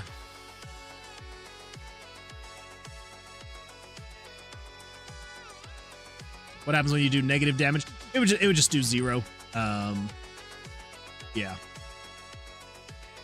What if you chop up the images? We could do that as well. Yeah, we could do that. And basically the idea would be, we'd basically like chop it starting at like the bottom of the icon here, and then everything down here would be more dynamic. It would still have to be an image. We would have the images that would like swap out based on the stats that. So we could do that. The only thing there, and this is probably just like an issue being built up in my own head, the only thing there is, as I want people to be able to like look at the card and like, you know, if someone wants to play the game enough to become familiar with all of the items, I want the items to be the same stats. So basically I want to avoid having like a Diablo kind of thing where it's like, yeah, you can see the same icons, the same item names, but the stats are randomly rolled every single time. I kind of want to avoid that. I want it to be kind of like how you would with a classic RPG, where it's like when you see an item and you read its name, you see the icon, you know that you're like, oh, that is this item, it does this thing. Fantastic. So maybe what we do, you write a tool to generate the images from some defines files. We could do that as well. Yeah. I mean, all these are definitely options. We could have it so that like these two, like the buff and the debuff, are their own images. And so basically it would be, you have the top part of the card that is the name and the icon, and then the bottom part of the card is the more dynamic thing that actually swaps out. We could do that, and then it just increases as you're going along. Something else we could also do, potentially, sure, it's an extra step, anytime you mess with the defines, but whatever. Yeah, true. The other thing we could do is something more like this. So if we do something like this. So let's say, for example, we'll just set this to be like 80. So let's say, for example, if you've got, let's say we have, I don't know, we've got 100 different items, right? So this is item number 1 over here, and this would be item number 100 over here. What we could do is have it run on a linear line. And so as you are on floor 1, you could potentially get any cards within this area here. So maybe you could potentially, as it's picking the 3 random cards, could potentially get, you know, cards 1 through I don't know, 10 or something like that.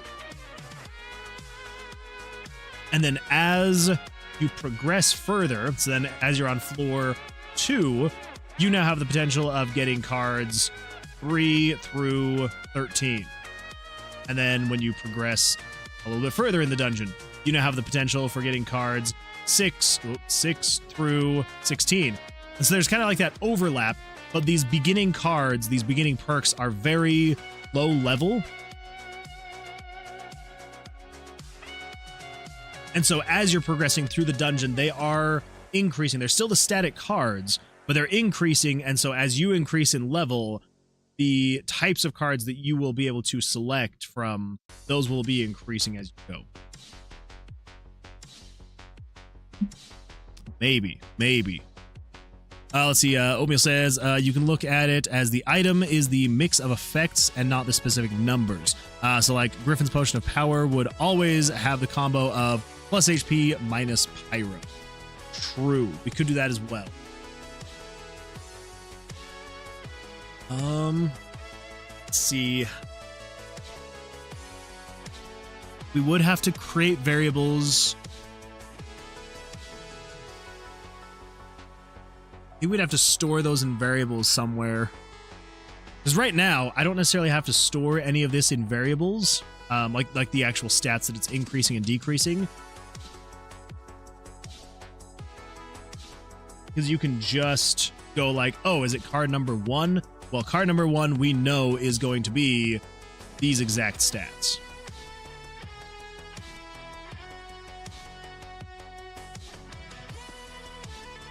Okay.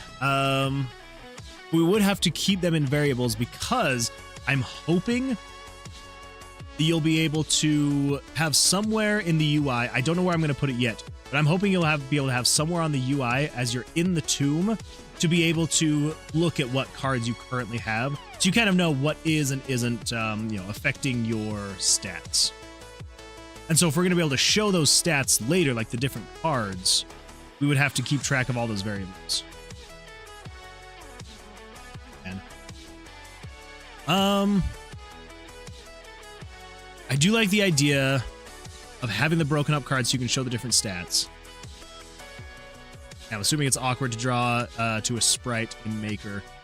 Yeah, as far as like drawing dynamic information on the cards. Now again, we could still just like basically take these cards and you would essentially cut out these sections here, and then you would then replace it again with the dynamic smaller sections. So you have, a section here and a section here that had that stuff. And then you would just layer it on top of. But again, we would have to keep track of exactly what variables it's storing. And RPG Maker, unfortunately, does not allow you to create an array on like a single variable. I'm like, and maybe I'm wrong here, but with standard JavaScript, can't you just be like, let I don't know, thing equals, and then you should be able to create a string that it can store all of this in, where you can be like 2, I don't know, 6, 9, and 14, and then you can specify, you're selecting variable thing, and you're saying, something like, look for the third value of this variable. Or am I just going completely crazy? Maybe that's not something you can do. Maybe. But I don't think that RPG Maker allows you to store strings in the variables. Or, not strings, arrays in the variables. Maybe. Or maybe I'm just absolutely crazy and not thinking clearly. That is also very possible. Let's see, and you can mix it with this method, so it can be greater Griffin's Potion of Power, plus, or super, or ultra. That would be kind of fun to do. I would like that. That would be actually. I was just about to ask if you or the player needed to be able to identify specific cards, or if you would just lump the sums together and ignore history. Yeah, I'm hoping that you'll be able to, like, the player will be able to go back and look at the history of what perks you've picked in the past, so you kind of know like what's going on. It should be, there is no way to interact via eventing. You would have to write a script yourself. Wait. It should, but there is no way to interact via eventing. You would have to write a script. Okay. On MZ at least. Yeah. And I guess I could switch, and instead of using the default RPG Maker variable format, I could just come in here and create my own variables using this. Maybe.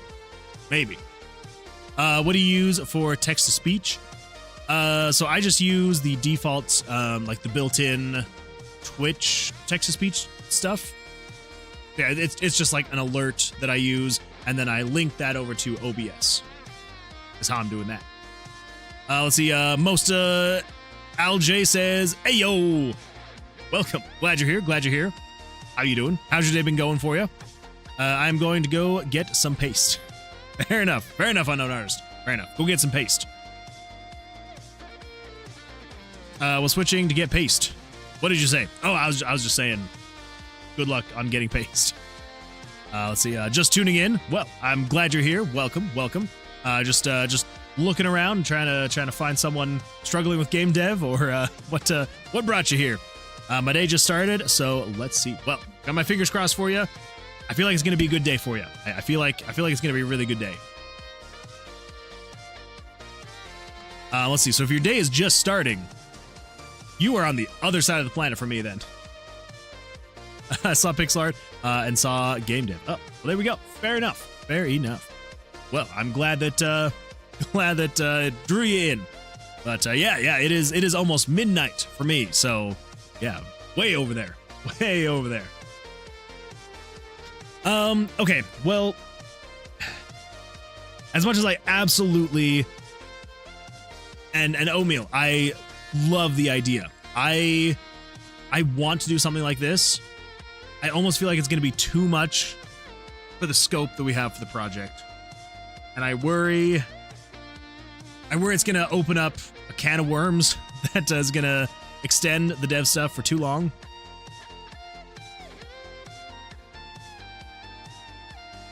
Yeah, I think after talking it out, which I appreciate everybody chatting, making sure that that we've got a good thing going. I think what we're gonna do is we're gonna stick with this method, where we will have a row of 100 cards essentially you would pick from, and it will pick 1 through 10, 3 through 13, 6 through 16, so on and so forth. And so as you are progressing through the tomb, you will get better and better cards to pick from. That way they will be able to scale with the player. Yeah, I think that's going to work best. I think. It feels like that's going to be the easiest thing to implement, the quickest thing to implement, and hopefully should feel okay. I hope. We'll see. We will see. No, like with the text-to-speech stuff. Oh, what was I saying about the text-to-speech stuff? Yes, so with the text-to-speech stuff, I just use the default built-in Twitch alerts that allow the text-to-speech, and then I just have that set up in OBS so it will play on the stream through OBS. Yeah, that's how I'm doing that stuff. But yeah, so if you've already set up alerts in Twitch, there is a little checkbox where you can turn on text-to-speech. And then you just want to make sure that you define what it actually says in the text-to-speech. Sometimes it can say a lot. Sometimes. Let's see. Yep, I'm in the opposite side of the world. It is 9 a.m. here. Yeah, it's good luck. Good luck. I mean, you have already slept. I guess I'm thinking about it from my own perspective. I'm like, if it was 9 a.m. here right now, I would be very sad. Morse to ALJ. Thank you for the follow. I appreciate that. But yeah, if it was 9 a.m. here, I would be way too exhausted for the day to be starting right now. So, yeah. All right, everybody. Yes. Okay. Again, I appreciate all the back and forth. I'm trying to figure out, because yeah, I had absolutely no idea which way we were gonna go, and I know this is kind of like not exactly the way we were talking about doing it, but again, I think it probably is going to be the fastest and easiest way to implement. I hope. We're gonna see. Who knows? It could turn into an absolute dumpster fire, and we'll see what happens. We will see what happens. What engine are you using? I'm using RPG Maker MV. So it is it's a very simplistic engine. It came out in 2015, but I don't know. It's what I know. It's what I've been using now for 10 years, and yeah, know the ins and outs fairly well. And so yeah, so it's works pretty well. I do enjoy it. Yeah, a lot of fun. It's a lot of fun. Unknown says, do you recognize the problem I'm having with alerts on Twitch? The picture is shown, but the sound will not play. So is it not playing for you, or is it not playing on the stream at all? So in OBS, what you're gonna need to do is not playing at all. Okay. Yeah, so what you're gonna need to do in OBS, there's a couple things actually. The first thing you're gonna want to check is if you go into settings, then you're gonna want to go to, let's see, is it audio, stream, output? Yes, you're gonna want to go to output, and then in output, yes, okay, yeah. So it's not playing it out. Okay, yes. Yeah, so you'll go to settings and then you'll go to the output tab. I can probably just pull this up over here. Yeah, so you'll pull this up here in settings and you go to the output tab. And then on the streaming tab here, you're going to want to make sure the audio track is set to audio track 1. I mean, you can change it to any that you'd like if you have multiple options, but yeah, make sure it's set to audio track number 1. And then after that, what you're going to want to do is my webcam is like in front of my monitor. It's like the best place for me to put OBS, but it is also a pain sometimes. So then after that, what you're going to want to do is I can actually probably even just, let me just put this down here. There you go. There's a fun little thing to see. So then down here, you're going to want to, on the audio mixer here, click on the gear icons right here. And it's going to pull up the advanced properties for your audio outputs. And then just make sure that everything that you have currently playing is selected on track 1. So everything that you want to be able to play on the stream, yeah, make sure it's checked on the track that you are going to be using for the stream. If it's not, nothing's going to play on the stream. And then after that, you'll just want to make sure if you want to hear it yourself, you can do monitor and output. So that way it will play both on the stream and for you. But if not, then you can just have it set to that, and then you should hopefully be able to hear it. Fingers crossed. If not, though, let me know. And if you want to send me like some screenshots or something like that, I can take a look and see. I can maybe see if there's something weird going on. All right. Okay. Here we go. That readjusted. Okay, thanks. Paste. Nom nom nom. You are welcome.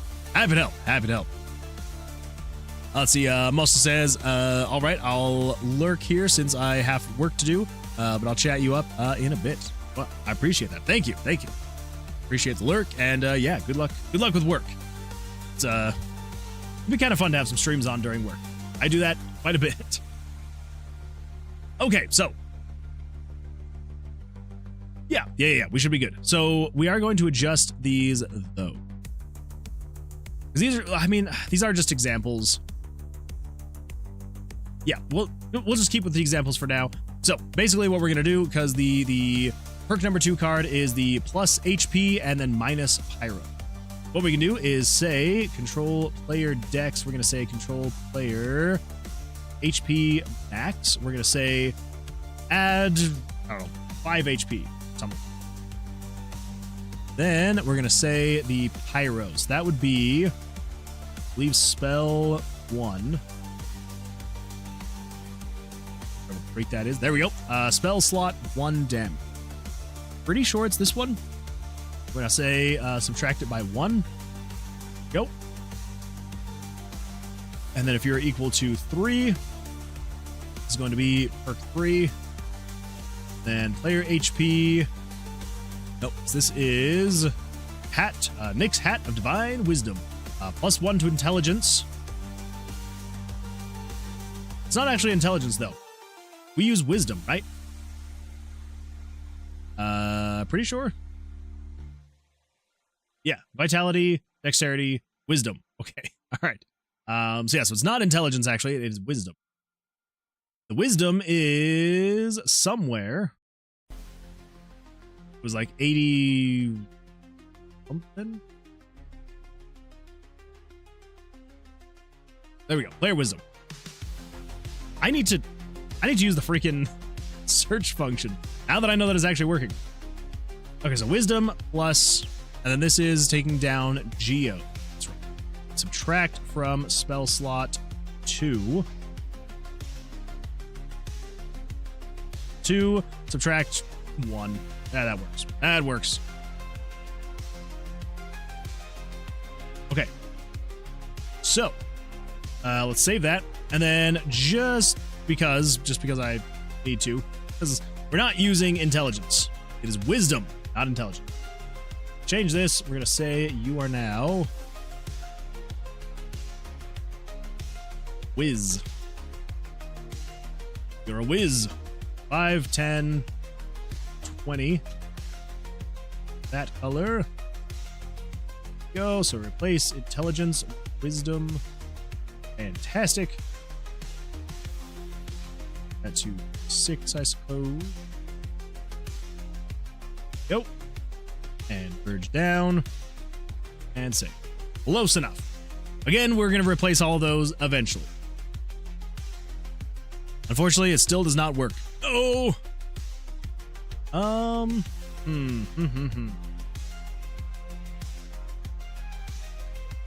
So in your Twitch alerts, if you go to like the alerts tab itself in your creator dashboard, or whatever it's called on Twitch, not the creator dashboard, like your like manager, like stream manager, whatever. If you go to the alerts and you edit the alerts with the text to speech, if you preview the alert, does it say the sounds and everything like that? Let's see. Mathra says, I've been lurking while playing Voices of the Void. I don't think I've ever heard of Voices of the Void. What is that? Voices of the Void.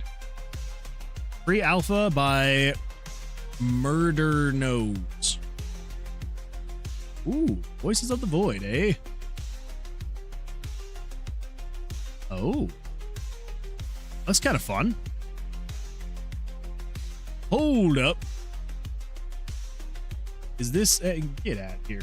Is this a, freaking... I just... Oh my god. 8. You pause, it's like, oh, here's other videos. This feels like a Half-Life... Is this a Half-Life mod?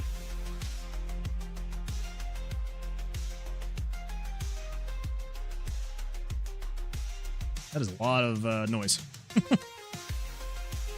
Yeah, all the sounds in there, yeah, definitely sounds like a Half-Life mod. It looks super cool. Huh. Well, yeah, I'm gonna have to give this a shot. That is super cool looking. It is kind of fun that you just like... Actually, no, this would be a Half-Life 2 mod. Are these Half-Life 2 sounds? I can't tell. I cannot tell if it's Half-Life 1 or Half-Life 2 sounds. Let's see. If a wizard used wisdom to whiz in the woods, would a wizard using wisdom whiz in the woods? I think he would. I think he would. Let's see. I know this game. Nope. Are you sure? These, like, 100% sound like Half-Life sound. All right, here we go. We're going to pause that. We're going to turn up the desktop audio. These 100% sound like Half-Life sounds. Footsteps and everything.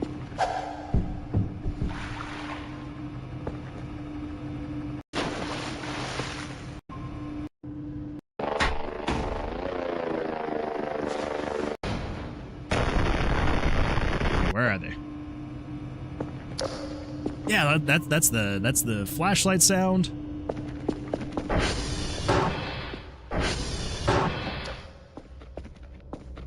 I mean, it's possible they're just using the sound effects from Half-Life. Or it's possible those are just sound effects that Half-Life used and they're not even necessarily... Yeah, like the button sound effects. That's what it sounds like. Yeah. Pirate jump scare. Pirate software is D. D's nuts. I apologize. Okay. Anyway, yeah, that looks super cool. I'm definitely gonna be giving that a shot. Well, yeah, I'm always down to find something new. It uses half stuff, but it is not Half-Life itself. Okay, well that's fair. That's fair. Could be a similar sound pack. True. I'm sure there are tons of sound packs out there that, if nothing else, probably mimic Half-Life sounds. They're very iconic sounds. D's nuts. Exactly. D's nuts, pirate software. Okay, so now that we have that, so let's come over here. Let's pull this up. And I need to stop going straight to the town. Actually, I probably need to go straight to the town because it's setting stats for me in here. All right, so here we go. Leave. Here we go. So if we were to pick this guy, say for example, so +1 to dexterity, plus -1 to vitality. We're just like that. We go like that, and then there we go. We're good there. And if we come over here, we should be able to select. That is literally the exact same thing. Yay for randomization. So if we pick this guy, so this should add to my HP and subtract from my pyro damage. So HP is definitely higher. There we go. Fantastic.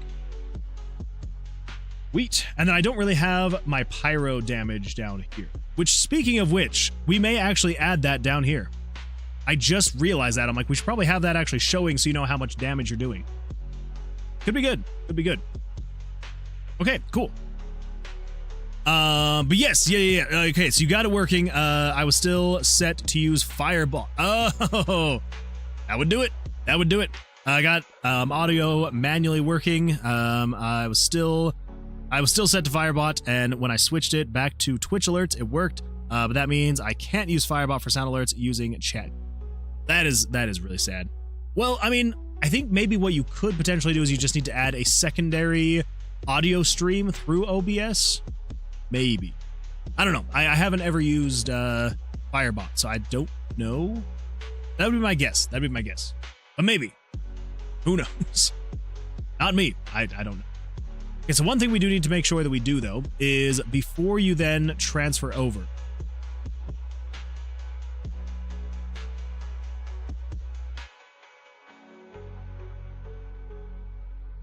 Let's do this. We're going to say, if you add to the XP, to the HP, you also need to Control F, player HP, previous, there we go, player HP. We also need to add 5 to the player HP. Because if you're increasing your max amount of HP, you want to be able to heal that HP, but you don't want to fully heal the character. Because I could just say, hey, set the player's HP to the player's max HP. That would completely heal the player, and we don't want to have the player get healed after every single time. Yeah. Okay, cool. There's that. All right, so, yeah.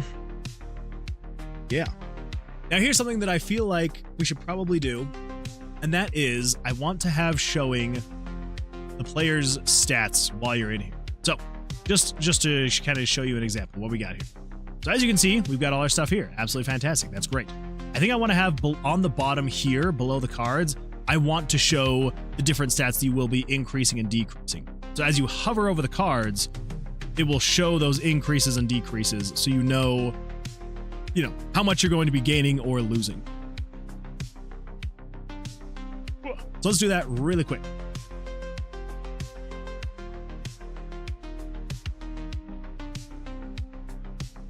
Yeah. I think what we can do here is we want to say,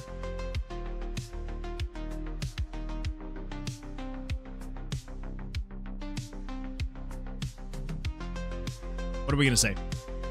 We've backed up all of the stats already, which is what we need to do. And the stats are all backed up in the variables here. Perk, stat, save. We don't want to adjust those stats.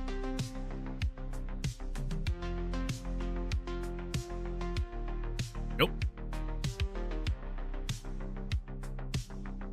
Where did my mana go? I don't know. What happened to your mana? Is it just gone? Or are you just missing some? Let me see what we got here. Do we have any requests? Oh man, we have all sorts of requests. A lot from Eduardo, Fairly, Lauren, Salic. That was 2 hours ago though. I had 590. Now I have 80. Oh. Huh. Wait, no. I'm waiting.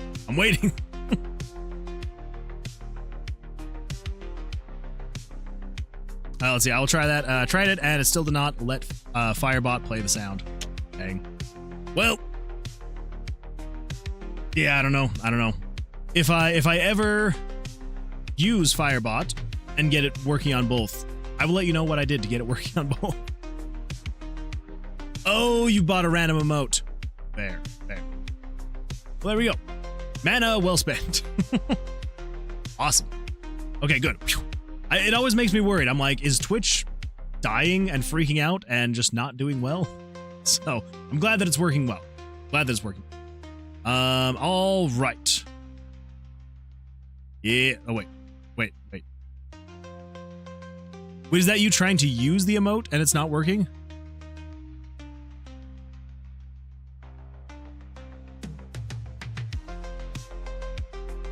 Huh. Well, I think you have to do... Because it does have... Yeah, because it's got that.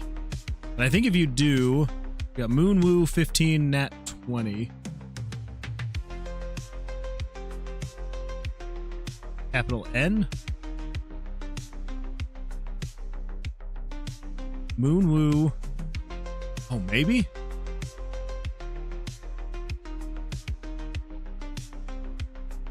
So I think it's Moon Woo 15 Nat 20. Okay, yeah, so it has to be specifically, so it has to be lowercase MOON WO. Yeah, so it's lowercase MOON WO 15 capital N AT 20. Yeah, so the N, yeah, just like that. Yeah. So all lowercase moon, whoa, 15 capital N lowercase AT 20. There we go. Very bizarre. I mean, it kind of makes sense that it has to be exact, but that's crazy. That is nuts. Also, can you just look up the Firebot logo? It's just... Oh, is that the Firebot logo? Oh. I did not know. That. Ah, paste is good. Good old paste. 500 mana well spent. I would say so. Okay, so we don't want to change these values. So, what we're going to do is we're going to say...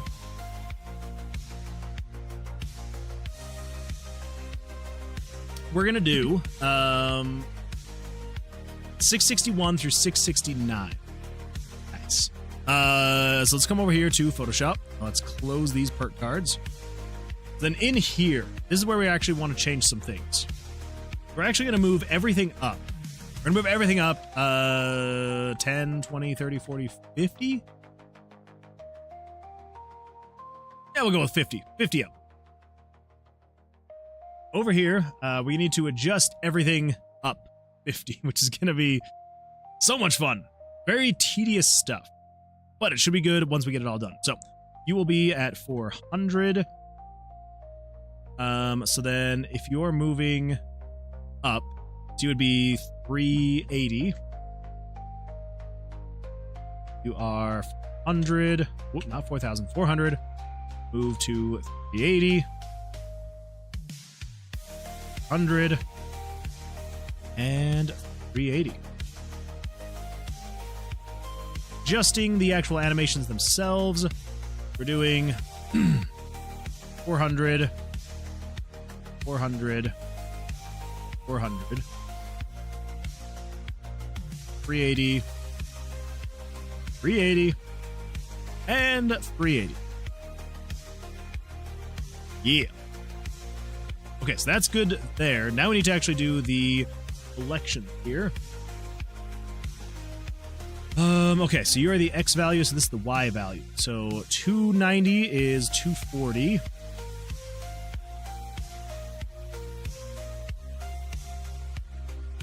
And 540. So 240 and 540.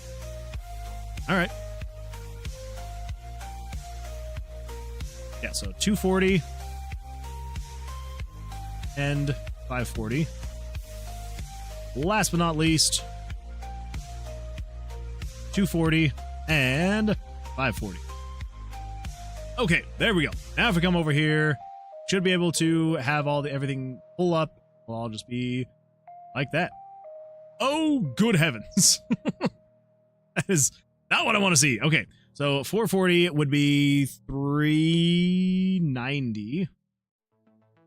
Move it further down? What? All right. But it is 390, so whatever. 390, 390, and 390. Nope. Cool. Cool. I need to make sure that I'm not spending too much time beautifying everything, though. Yeah. Okay. Cool. Cool beans. Wait. Funny thing, I met this guy a while ago in someone else's stream and spoke to him earlier today. Mosta? Well, good old Mosta.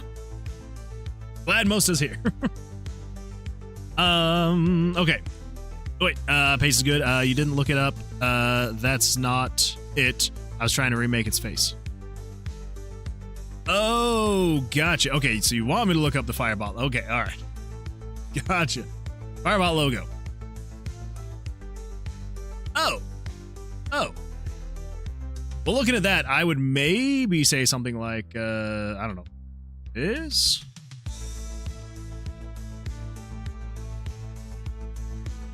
Maybe something more like that.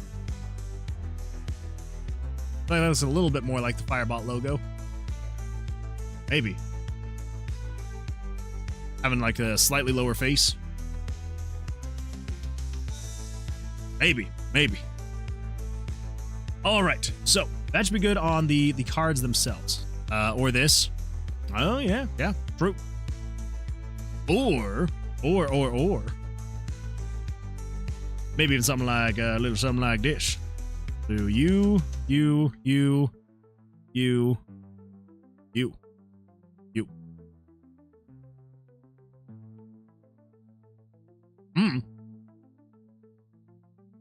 I think they all look good. They all look good. All right. So, yes, showing the stats down at the bottom. That is what we want to do. So, let's come over here to Photoshop. We're gonna say, man, let's see if we've got enough time to do this. I think we're gonna use the same design here. Why not? Gotta stick to the same designs here. Grab you. Okay. We're gonna say 4 thick. Go with sure, 970. Okay, and then we're gonna say let's call this one the stats. Yeah, sure, stats. And add another layer. We're gonna call this one frame. Fill that in like that. Yep. Aw, it didn't work. Freaking YouTube chat. Never working the way you want it to. Okay, so then... let's see. It's like that. 2. Oh, just the 1. Okay.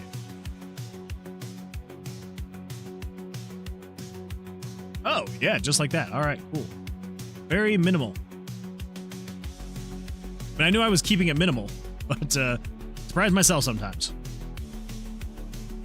Okay, there we go. And then we grab that, flip this around, go, bring that over to the corner. Enough. Center this thing. I'm guessing it's an uneven number of pixels. Probably the issue. Yep, just what I thought. Close enough. Okay, let's duplicate that. Let's flip it on its head. Perfect.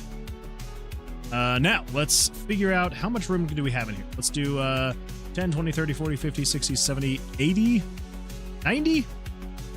Yeah, 90 should be all right. 100. We'll go with a nice even 100. 100 pixels on the inside to be able to do stuff. Perfect. Retransform that. Let's move that down to there.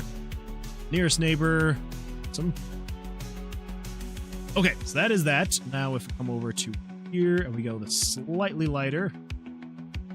Oh, that is already the slightly lighter. All right, fair enough. this slightly lighter?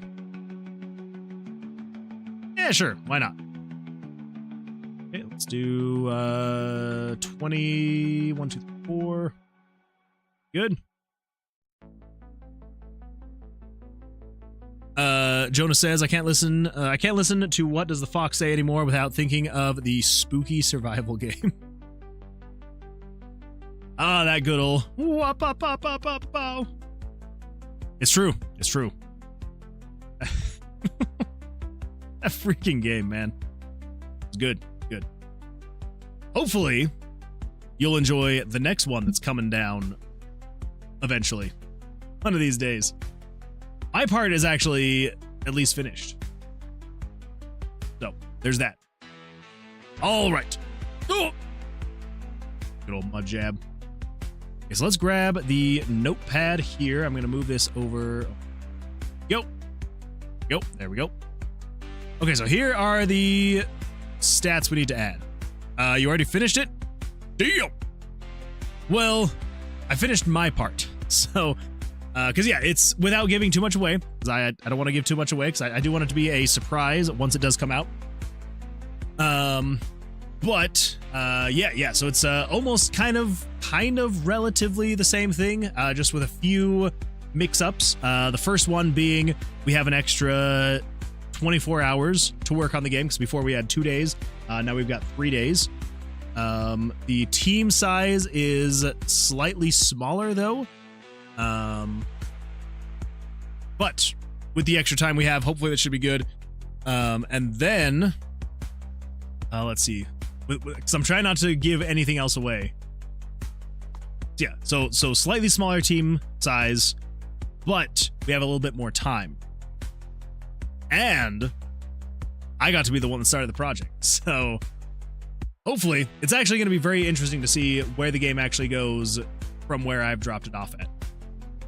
I don't know. Could turn out exactly how I'm thinking, or it could be completely different from what my original intentions were when I first started making. Who knows? Your name is Yellow. Well, yeah, because I'm special. I get the yellow name. Okay, that's what we're doing. All right, so vitality. Here we go. So vitality, dexterity, wisdom, luck. I think if we do...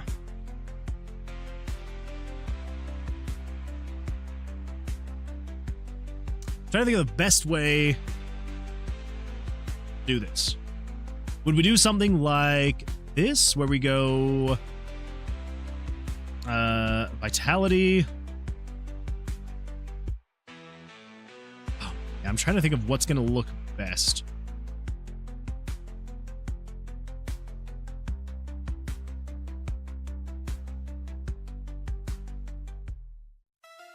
Here's what I'm kind of thinking. Whoop. We could just do, vitality is currently at 2.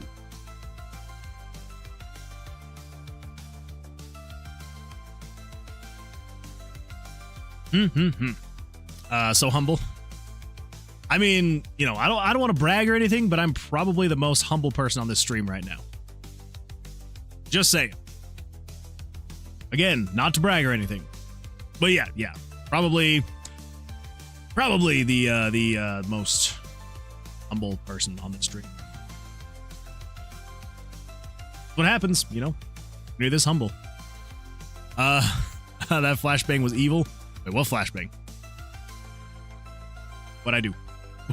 What did I do? Was my message not appearing on the stream? I see it.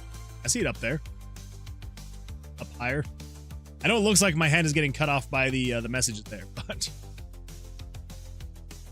the one in the spooky game where you added the funky lights. Oh, that's not a flashbang. That was just fun to watch. I enjoyed watching it. I thought it was fun. But I guess it could be kind of seen as a flashbang. So we could do this, or we could do something more along the lines of if we did vitality 2.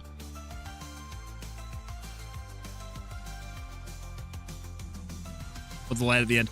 Oh, the light at the end. Well, yeah, it has to, it had to kind of wake you up. Make you feel like something happened. Then we could just say like, you know, -1 or +1 or +1. Something like that, maybe. It's still not working. No. What are you trying to say? What are you trying to put in here, unknown artist? Maybe it's blocking you because there's something going on. What are you trying to say? I guess you can't really let me know what you're trying to say because it's blocking you from saying it. That doesn't work very well. Okay, so that'd be 28. What do we do? 1, 2, 3, 1, 2.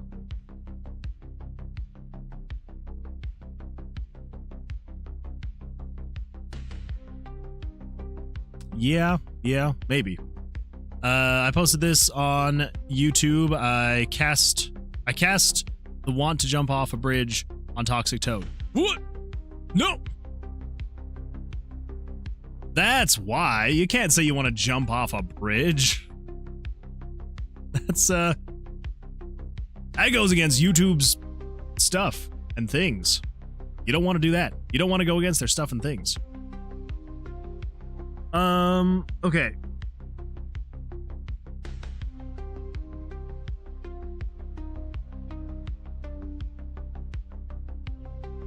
Yeah, I think that's... Oh my gosh, excuse me. I think that's probably going to work best is if we just say what the stat is, and then as you hover over the cards, it will then add pluses or minuses, depending on what it's actually going to do. I think that's probably going to work best.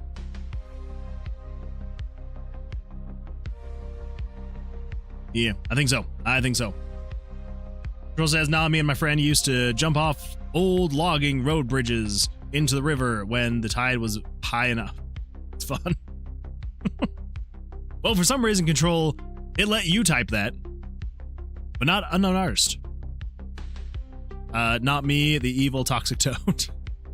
I mean, yeah, but like you can't tell a Toxic Toad to jump off a bridge. Hi again, artisty person. Oh, are you this Toad's friend? I mean, the Toad's got to have some friend somewhere. Somewhere, somehow. Okay, so let's do...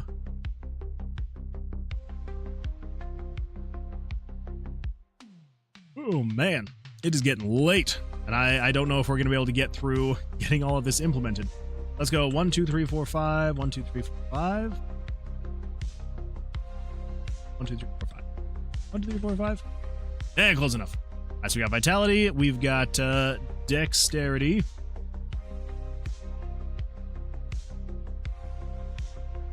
Five. 1, 2, 3, 5. Wisdom. AKA Wiz.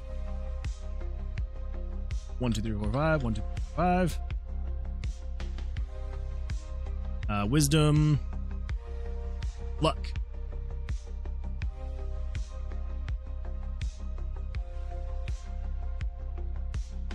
Okay, and then we've got Pyro, Geo, Hydro, Necro. HP, we also want to list. Gold.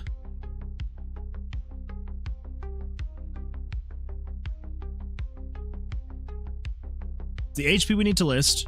The gold. I mean, I guess we would probably want to list that. Just so the player knows how much they've actually selected. For increases or decreases in gold and experience.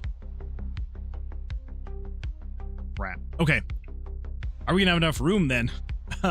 Let's see. If we go 1, 2, 1, 2, 1, 2. Put them a little bit closer together.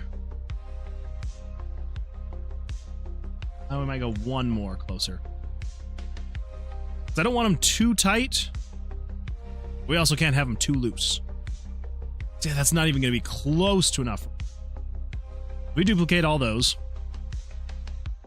We go 1, 2, 3, 4, 5, 6, 7? 7. Yeah, 7. So we'll probably need to go 8, 9.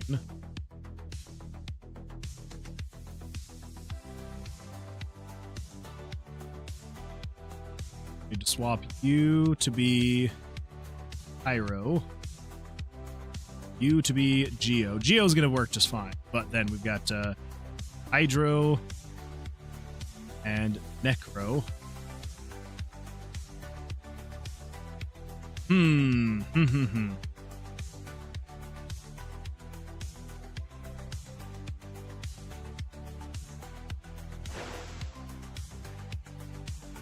Pass yawn. No. No yawns. No yawns. Oh man.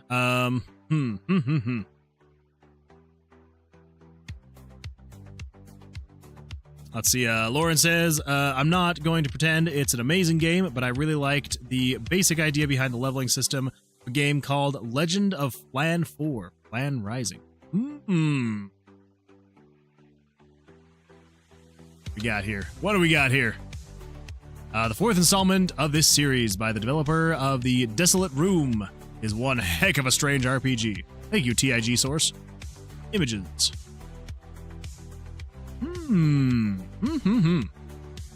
Interesting.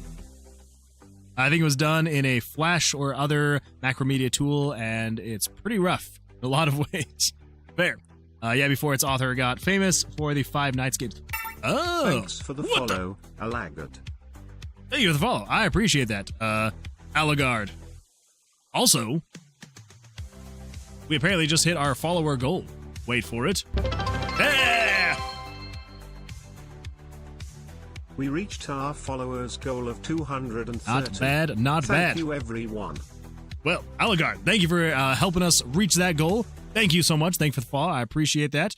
Yeah, glad you're here. Welcome. Come on in. Sit on down. We're almost done for the night, but you're following now, so you'll be able to catch us on the next one. But yeah, welcome. Glad you are here. One of the moves was called Toxic Toad. Oh, well, that's even more fitting. Congrats. Thank you. Yeah, I'm gonna have to look into the leveling system there. Well, just kind of see what's going on. Yeah, and any and all ideas would be absolutely fantastic.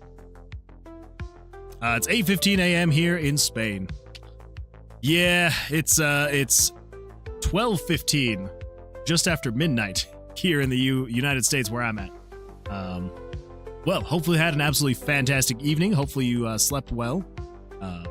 Hopefully you're feeling ready for your day. Can we not hurt Jonas Frog's brother, please? We have to. That toxic toad must go. 7:15 here in the UK.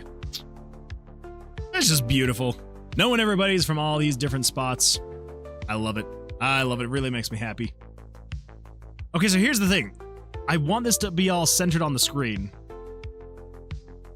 But it's his brother. Yeah, but he's toxic. It's a toxic brother, so you can't pet the toxic toad. Your hand will burn off. Okay, oh boy.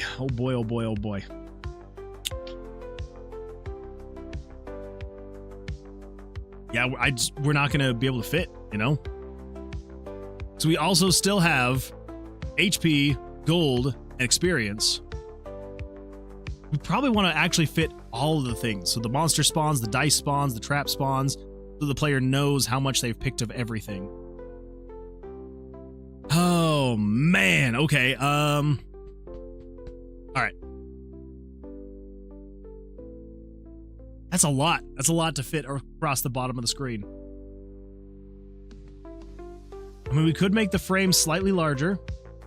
If we do, what are you at? 24 pixels? Yes, we could do something like this. Have it go there. 1, 2, 1, 2, 4. Have you come over this way. Leaves a little more room. I don't think it leaves enough.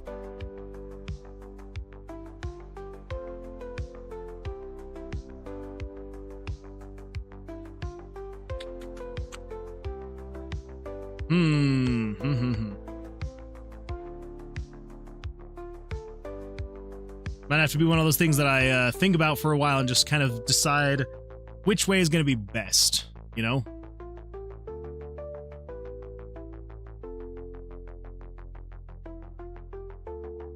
I guess something else we could do potentially.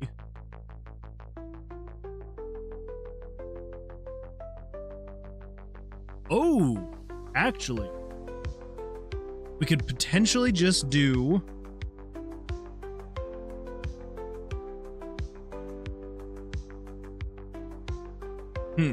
let's see. Control says, I feel like you need to have icons to hover over and show a tooltip. If that's the case, like one of the main stats, one of the elements. Whoop! Unknown artist says, I have to go now. I hope the rest of your stream goes well. Remember Jesus and God love you. Well, unknown artist, I appreciate that. Thank you for being here. Thank you for reminder. Appreciate it. And yeah, hope you have an absolutely fantastic rest of your day. And yeah, we'll see you hopefully on the next stream. I think we're just about done with this stream anyway. So yeah, I appreciate you being here for the kind words, and we will see you on the next one on Sunday. I hope we'll see you there. Fingers crossed. I'm going to bed now. Okay, all right, fair enough. Well, hopefully you have a great rest for your day. Now, sleep well, and yeah, we'll see you on the next one. But yes, Control. I think you're right, and so this is that actually plays in very well with what I was about to say. What we could do, instead of having all of these on the screen all at once, what we would do is as you hover over the cards, it will just show the 2 stats that is going to be affecting. I think that's probably going to work better. That way, instead of having just a whole freaking row all the way at the bottom, just being like, oh, there's so much going on here. Yeah, if we're just like, let's see, 1, 2, 3, 4, 5, 6, 10. Ooh, 1, 2, 3, 4, 5, 6, 10. But yeah, so it's, yeah, basically, yeah, it would just be the 2 stats. So as you hover over them, it'll just have like a tooltip down here that pops up. So otherwise, it'll just be blank. But then as you hover over this card, it would then show this and just be like, oh, this is going to increase your HP by, you know, here's what your current HP is at. This is what it will look like if you were to pick this card, kind of thing. Yeah. Great minds thinking alike here. All right, so let's cut out like freaking, I don't know, 600 pixels worth of this box here. We don't need it. Bring this together. Actually, 600 pixels probably still isn't even enough. We probably still have too much box. Maybe. It's actually probably not too bad. Okay, so let's do the vitality. So we're going for the center right there. 168. That is, I'm too tired, 84 pixels. All right, so let's move you in 84 pixels. Cool. Same thing over here with dexterity. We'll bring you to here and then move you in 84 pixels. Yo. Nick, welcome. Glad you're here. Hi, how are you? I'm on a scout camp, so I'll be on here for a bit. Well, welcome. Glad you're here. How's the scout camp going for you? Also, we're just about to get off, so I'm just finishing up this here really quickly, and then yeah, we will be unfortunately getting off. But yeah, how's the camping trip? Thanks for the follow, Pix Sensei. Pix Sensei, thank you for the follow. I appreciate that. How's your evening and or day going for you? Hopefully you're doing all right. Let's see. Lauren says, moves fell into one of our 4 categories, and then you used a move. Its category got XP. The XP gained came from a common pool, and you got 10% or something of it per enemy of the screen. The XP pool was increased based on damage dealt. The extra coming from combos and such. I like it. Definitely could have used a lot more polishing, but it was a neat take. Yeah, that sounds like a really great way to go about it. All right. Yeah. Good. I'm going for breakfast in a bit. Bye, everyone. Well, sounds good. Hope you enjoy the rest of your camping trip. And yeah, we will not be having a stream on Thursday, but we will be having the stream on Sunday. So, yeah. Hopefully you enjoy the rest of it. Yeah, definitely do not want to have the data dump of just stuff. But I also wonder, and we're going to have to figure out how to best word these things, because if we were to currently word them how they are, which would be, you know, dice spawns and monster spawns.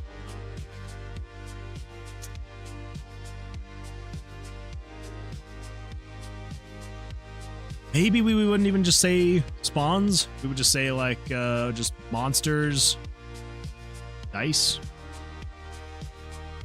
Maybe monsters and dice. Yeah, we might actually just go with that. Monsters and dice. Okay. All right, so this should be fine then. So I think we can probably move in. Go 1, 2, 1, 2. Just a little closer together. Here we can go 2, 2.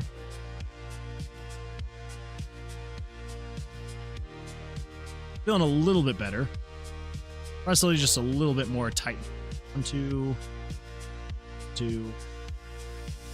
And honestly, like, the most amount of text we would have on here at any given time would be, I think the longest would be hydro and monsters. This would be the most amount of text at any given time. Yes, we still have quite a bit more we can go in. So let's do 1, 2, 1, 2. Yeah, okay. And then we can pull these in a little bit more. All right, fantastic. I think that's going to feel a little bit better. Yeah.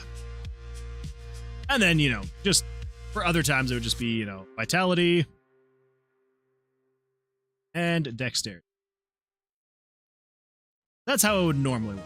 Something like this, you hover over it, does this. Yeah, I think that should be good. I think that should be all right. I think. Maybe. We'll see. And again, beautification will be coming later. We'll get it all figured out and we'll, lock it in there. But I think for now, I think that should be all right. Having something like this. If you hover over it, it shows this. If you're not hovering over it, yeah. And it would be something like, you know, vitality plus, I don't know, 1.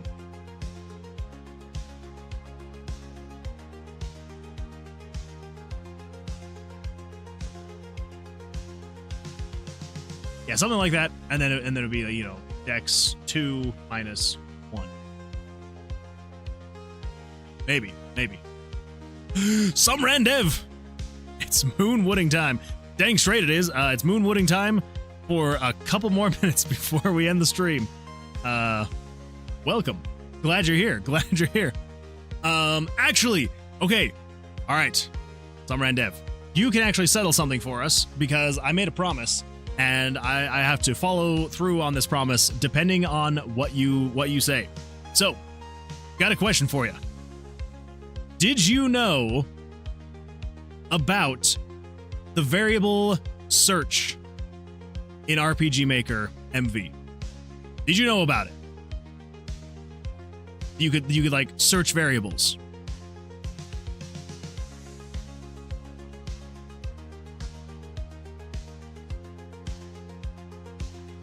Yes.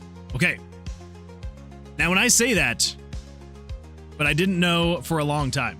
Now, when I say that, are you meaning yes to like this search, where you can like come in here and you can like search for variables like this, like being like, oh, we're gonna search for this variable, and it's like, oh, search for this. Yes. Okay.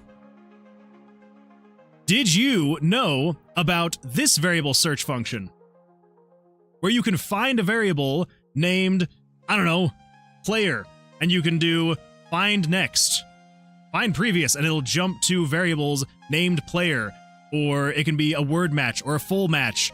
You can have case sensitive. I know! That was literally my reaction. WTF is that? I know! It's freaking crazy! You press Control F, and it opens up Find in Variables, and you can search for variable names, and it will pull them up. Everyone was acting like I was crazy, and they're like, well, yeah, of course it's got to have a search function, right? And I'm like, I am like 99% sure that probably 99% of RPG Maker users do not know that you can find a variable doing Control F.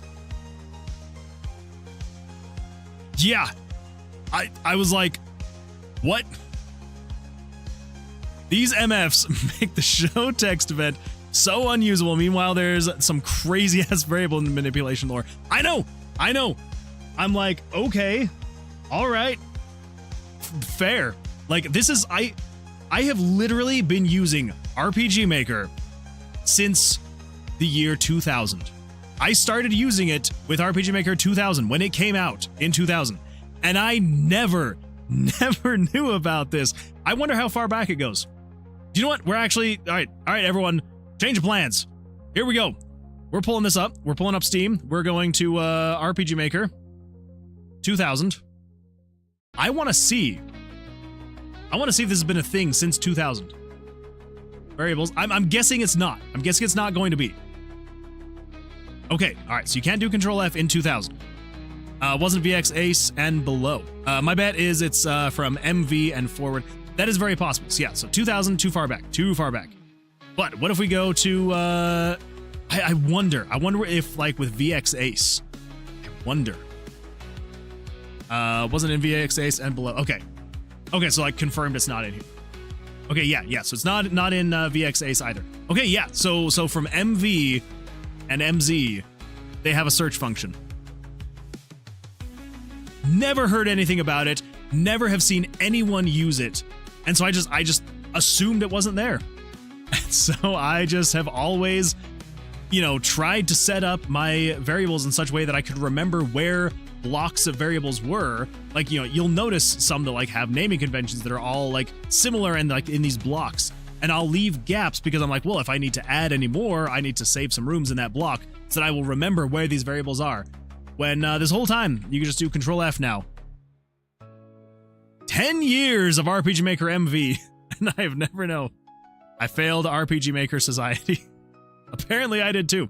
So yeah, so that's that is gonna be my next YouTube short. So nobody take it. I'm going to shine some light on the RPG Maker community and be like, hey, by the way, if you press Control F in the variable selector, you can search. Yeah.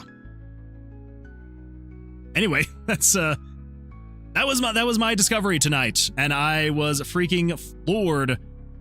And yeah, so there we go. Well, it looks like I don't have to purchase. I don't have to gift a sub because it was a legitimate bet. Some Randev, 100% a legitimate bet. I was like, okay, if some Randev pops up on the stream tonight, I'm going to ask him, and if he has heard of it, or if he hasn't heard of it, then I will gift a sub. And or if you had heard of it, I would gift a sub, because I was like, I can almost guarantee you that you had not heard of it. So I am glad that I am not the only one. I would have felt very bad if I was like, did you know this? And you were like, yeah, everybody knows you can press Control F and it would find it. So what? You can do it with map events too? What? You can just do Control F on the map and you can find map events. Names, notes. What the crap? What is happening? Wait. Okay, all right. Oh, you can do it on the map list too. Name, display name, notes. Okay, so you can do an event search on the map itself if you were clicked on the map, and you can search for events on the map. Or if you click on a map over on the left side and do Control F, you can then find the specific maps based on names, display names, and notes. What is happening? Holy crap. All right, well, good times. Quick, tell it to, oh, wait, what's going on here? No one knows that. I'm like very certain about 99% of the RPG Maker community would not know that if you did Control F, it would, again, kind of like you were saying, and kind of like I understood, is you had this event searcher, which was absolutely fantastic, but I had no idea you could do Control F inside like the switches, variables. Yeah, that is just freaking, it's great times. The real-time discoveries. It's fantastic. Absolutely fantastic. Okay, wait, what have I missed? Just wait till they add 2D arrays. It took Game Maker a while to get them, and then they got infinite arrays. Life-changing. Very life-changing. Quick, tell it to pick 5 random numbers between 1 through 76. Wait, why would I do that? Pick 5 random numbers between 1 and 76. I don't know what I don't know why I would do that, Oatmeal. Lottery numbers. Lottery numbers. Oh. All right, here we go. You guys ready for this? Control variables. We're going to set there we go. All right, so 681. 681. 681. 682, 683, 684, 685. 685. We're going to say random numbers between, what was it? 1 through 76. All right, here we go. Here we go. 681 through 685.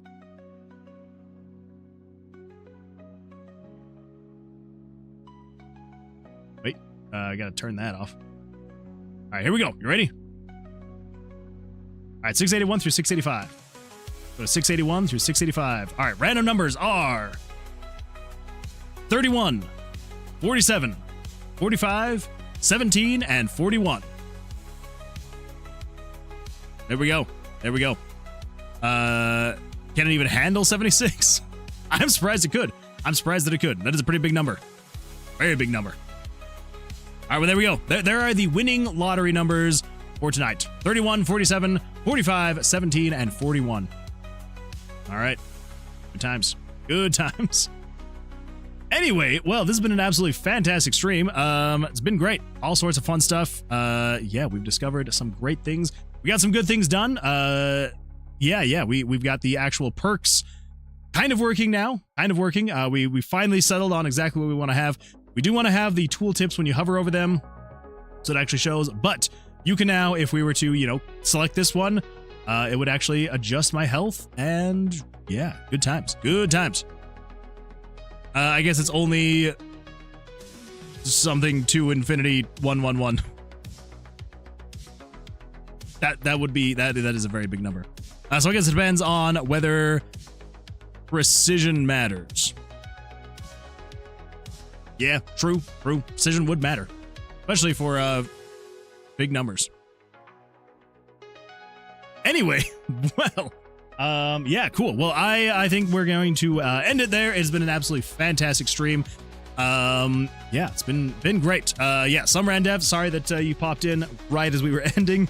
But yeah, it's been a long one. It's been a long one, but it's been good though. We got a lot of good stuff done. Had some laughs. Had some fun. So yeah. So oh yeah, that's right. We will not be having a stream on Thursday again. I've going camping with my brothers, so I will be up in the woods, up in the mountains for a couple days. So I will not have internet to do any streaming. But we'll be back to our regularly scheduled streams on Sunday. So yeah, it should just be the one day, and then everything should be back to normal for a while. So we'll see. We'll see. I know that feeling. Some man dev, he does it on purpose to me all the time. I mean, you're not wrong. I do plan to end my streams every time. Yeah. It was just saying because we're ending the stream like basically right as you got here. So that's all that. That's all. Anyway, sorry, I was added. No, you're totally fine. You're totally fine. I was apologizing that you had joined right as we were about to stop, and then Oatmeal pointed out that it has been more than one time that I have ended like right as Oatmeal got here. Just keep going, shake my head. Well, I would if I didn't have a full-time job that I had to get to in the next 6 hours. So yeah, definitely need to go get some sleep so that I can be up to go to my job and make some money. Yeah. Anyway, well, yeah, so cool. I appreciate you all being here. Thank you so much. Control, thank you. I appreciate the 07. See you next time. See you next time, JK. Let's see, Nick. Oh, that's right. Nick is up camping as well, so probably not here anymore. But to anyone who is still here, I appreciate you being here. Thank you so much. And yeah, I'll just see you all. I need to get an actual end of stream page going on, so I Actually, I don't need to go to I'm just going to hit end stream. So yeah, that's what we're going to do. So thank you all for being here. I appreciate it. Hope you all have an absolutely fantastic rest of your evenings or days, wherever you may be in this great world of ours. Take care. Good luck. Never stop being creative. And we'll see you on the next one on Sunday. So until then, good luck. Very well. Have a good evening. See you later.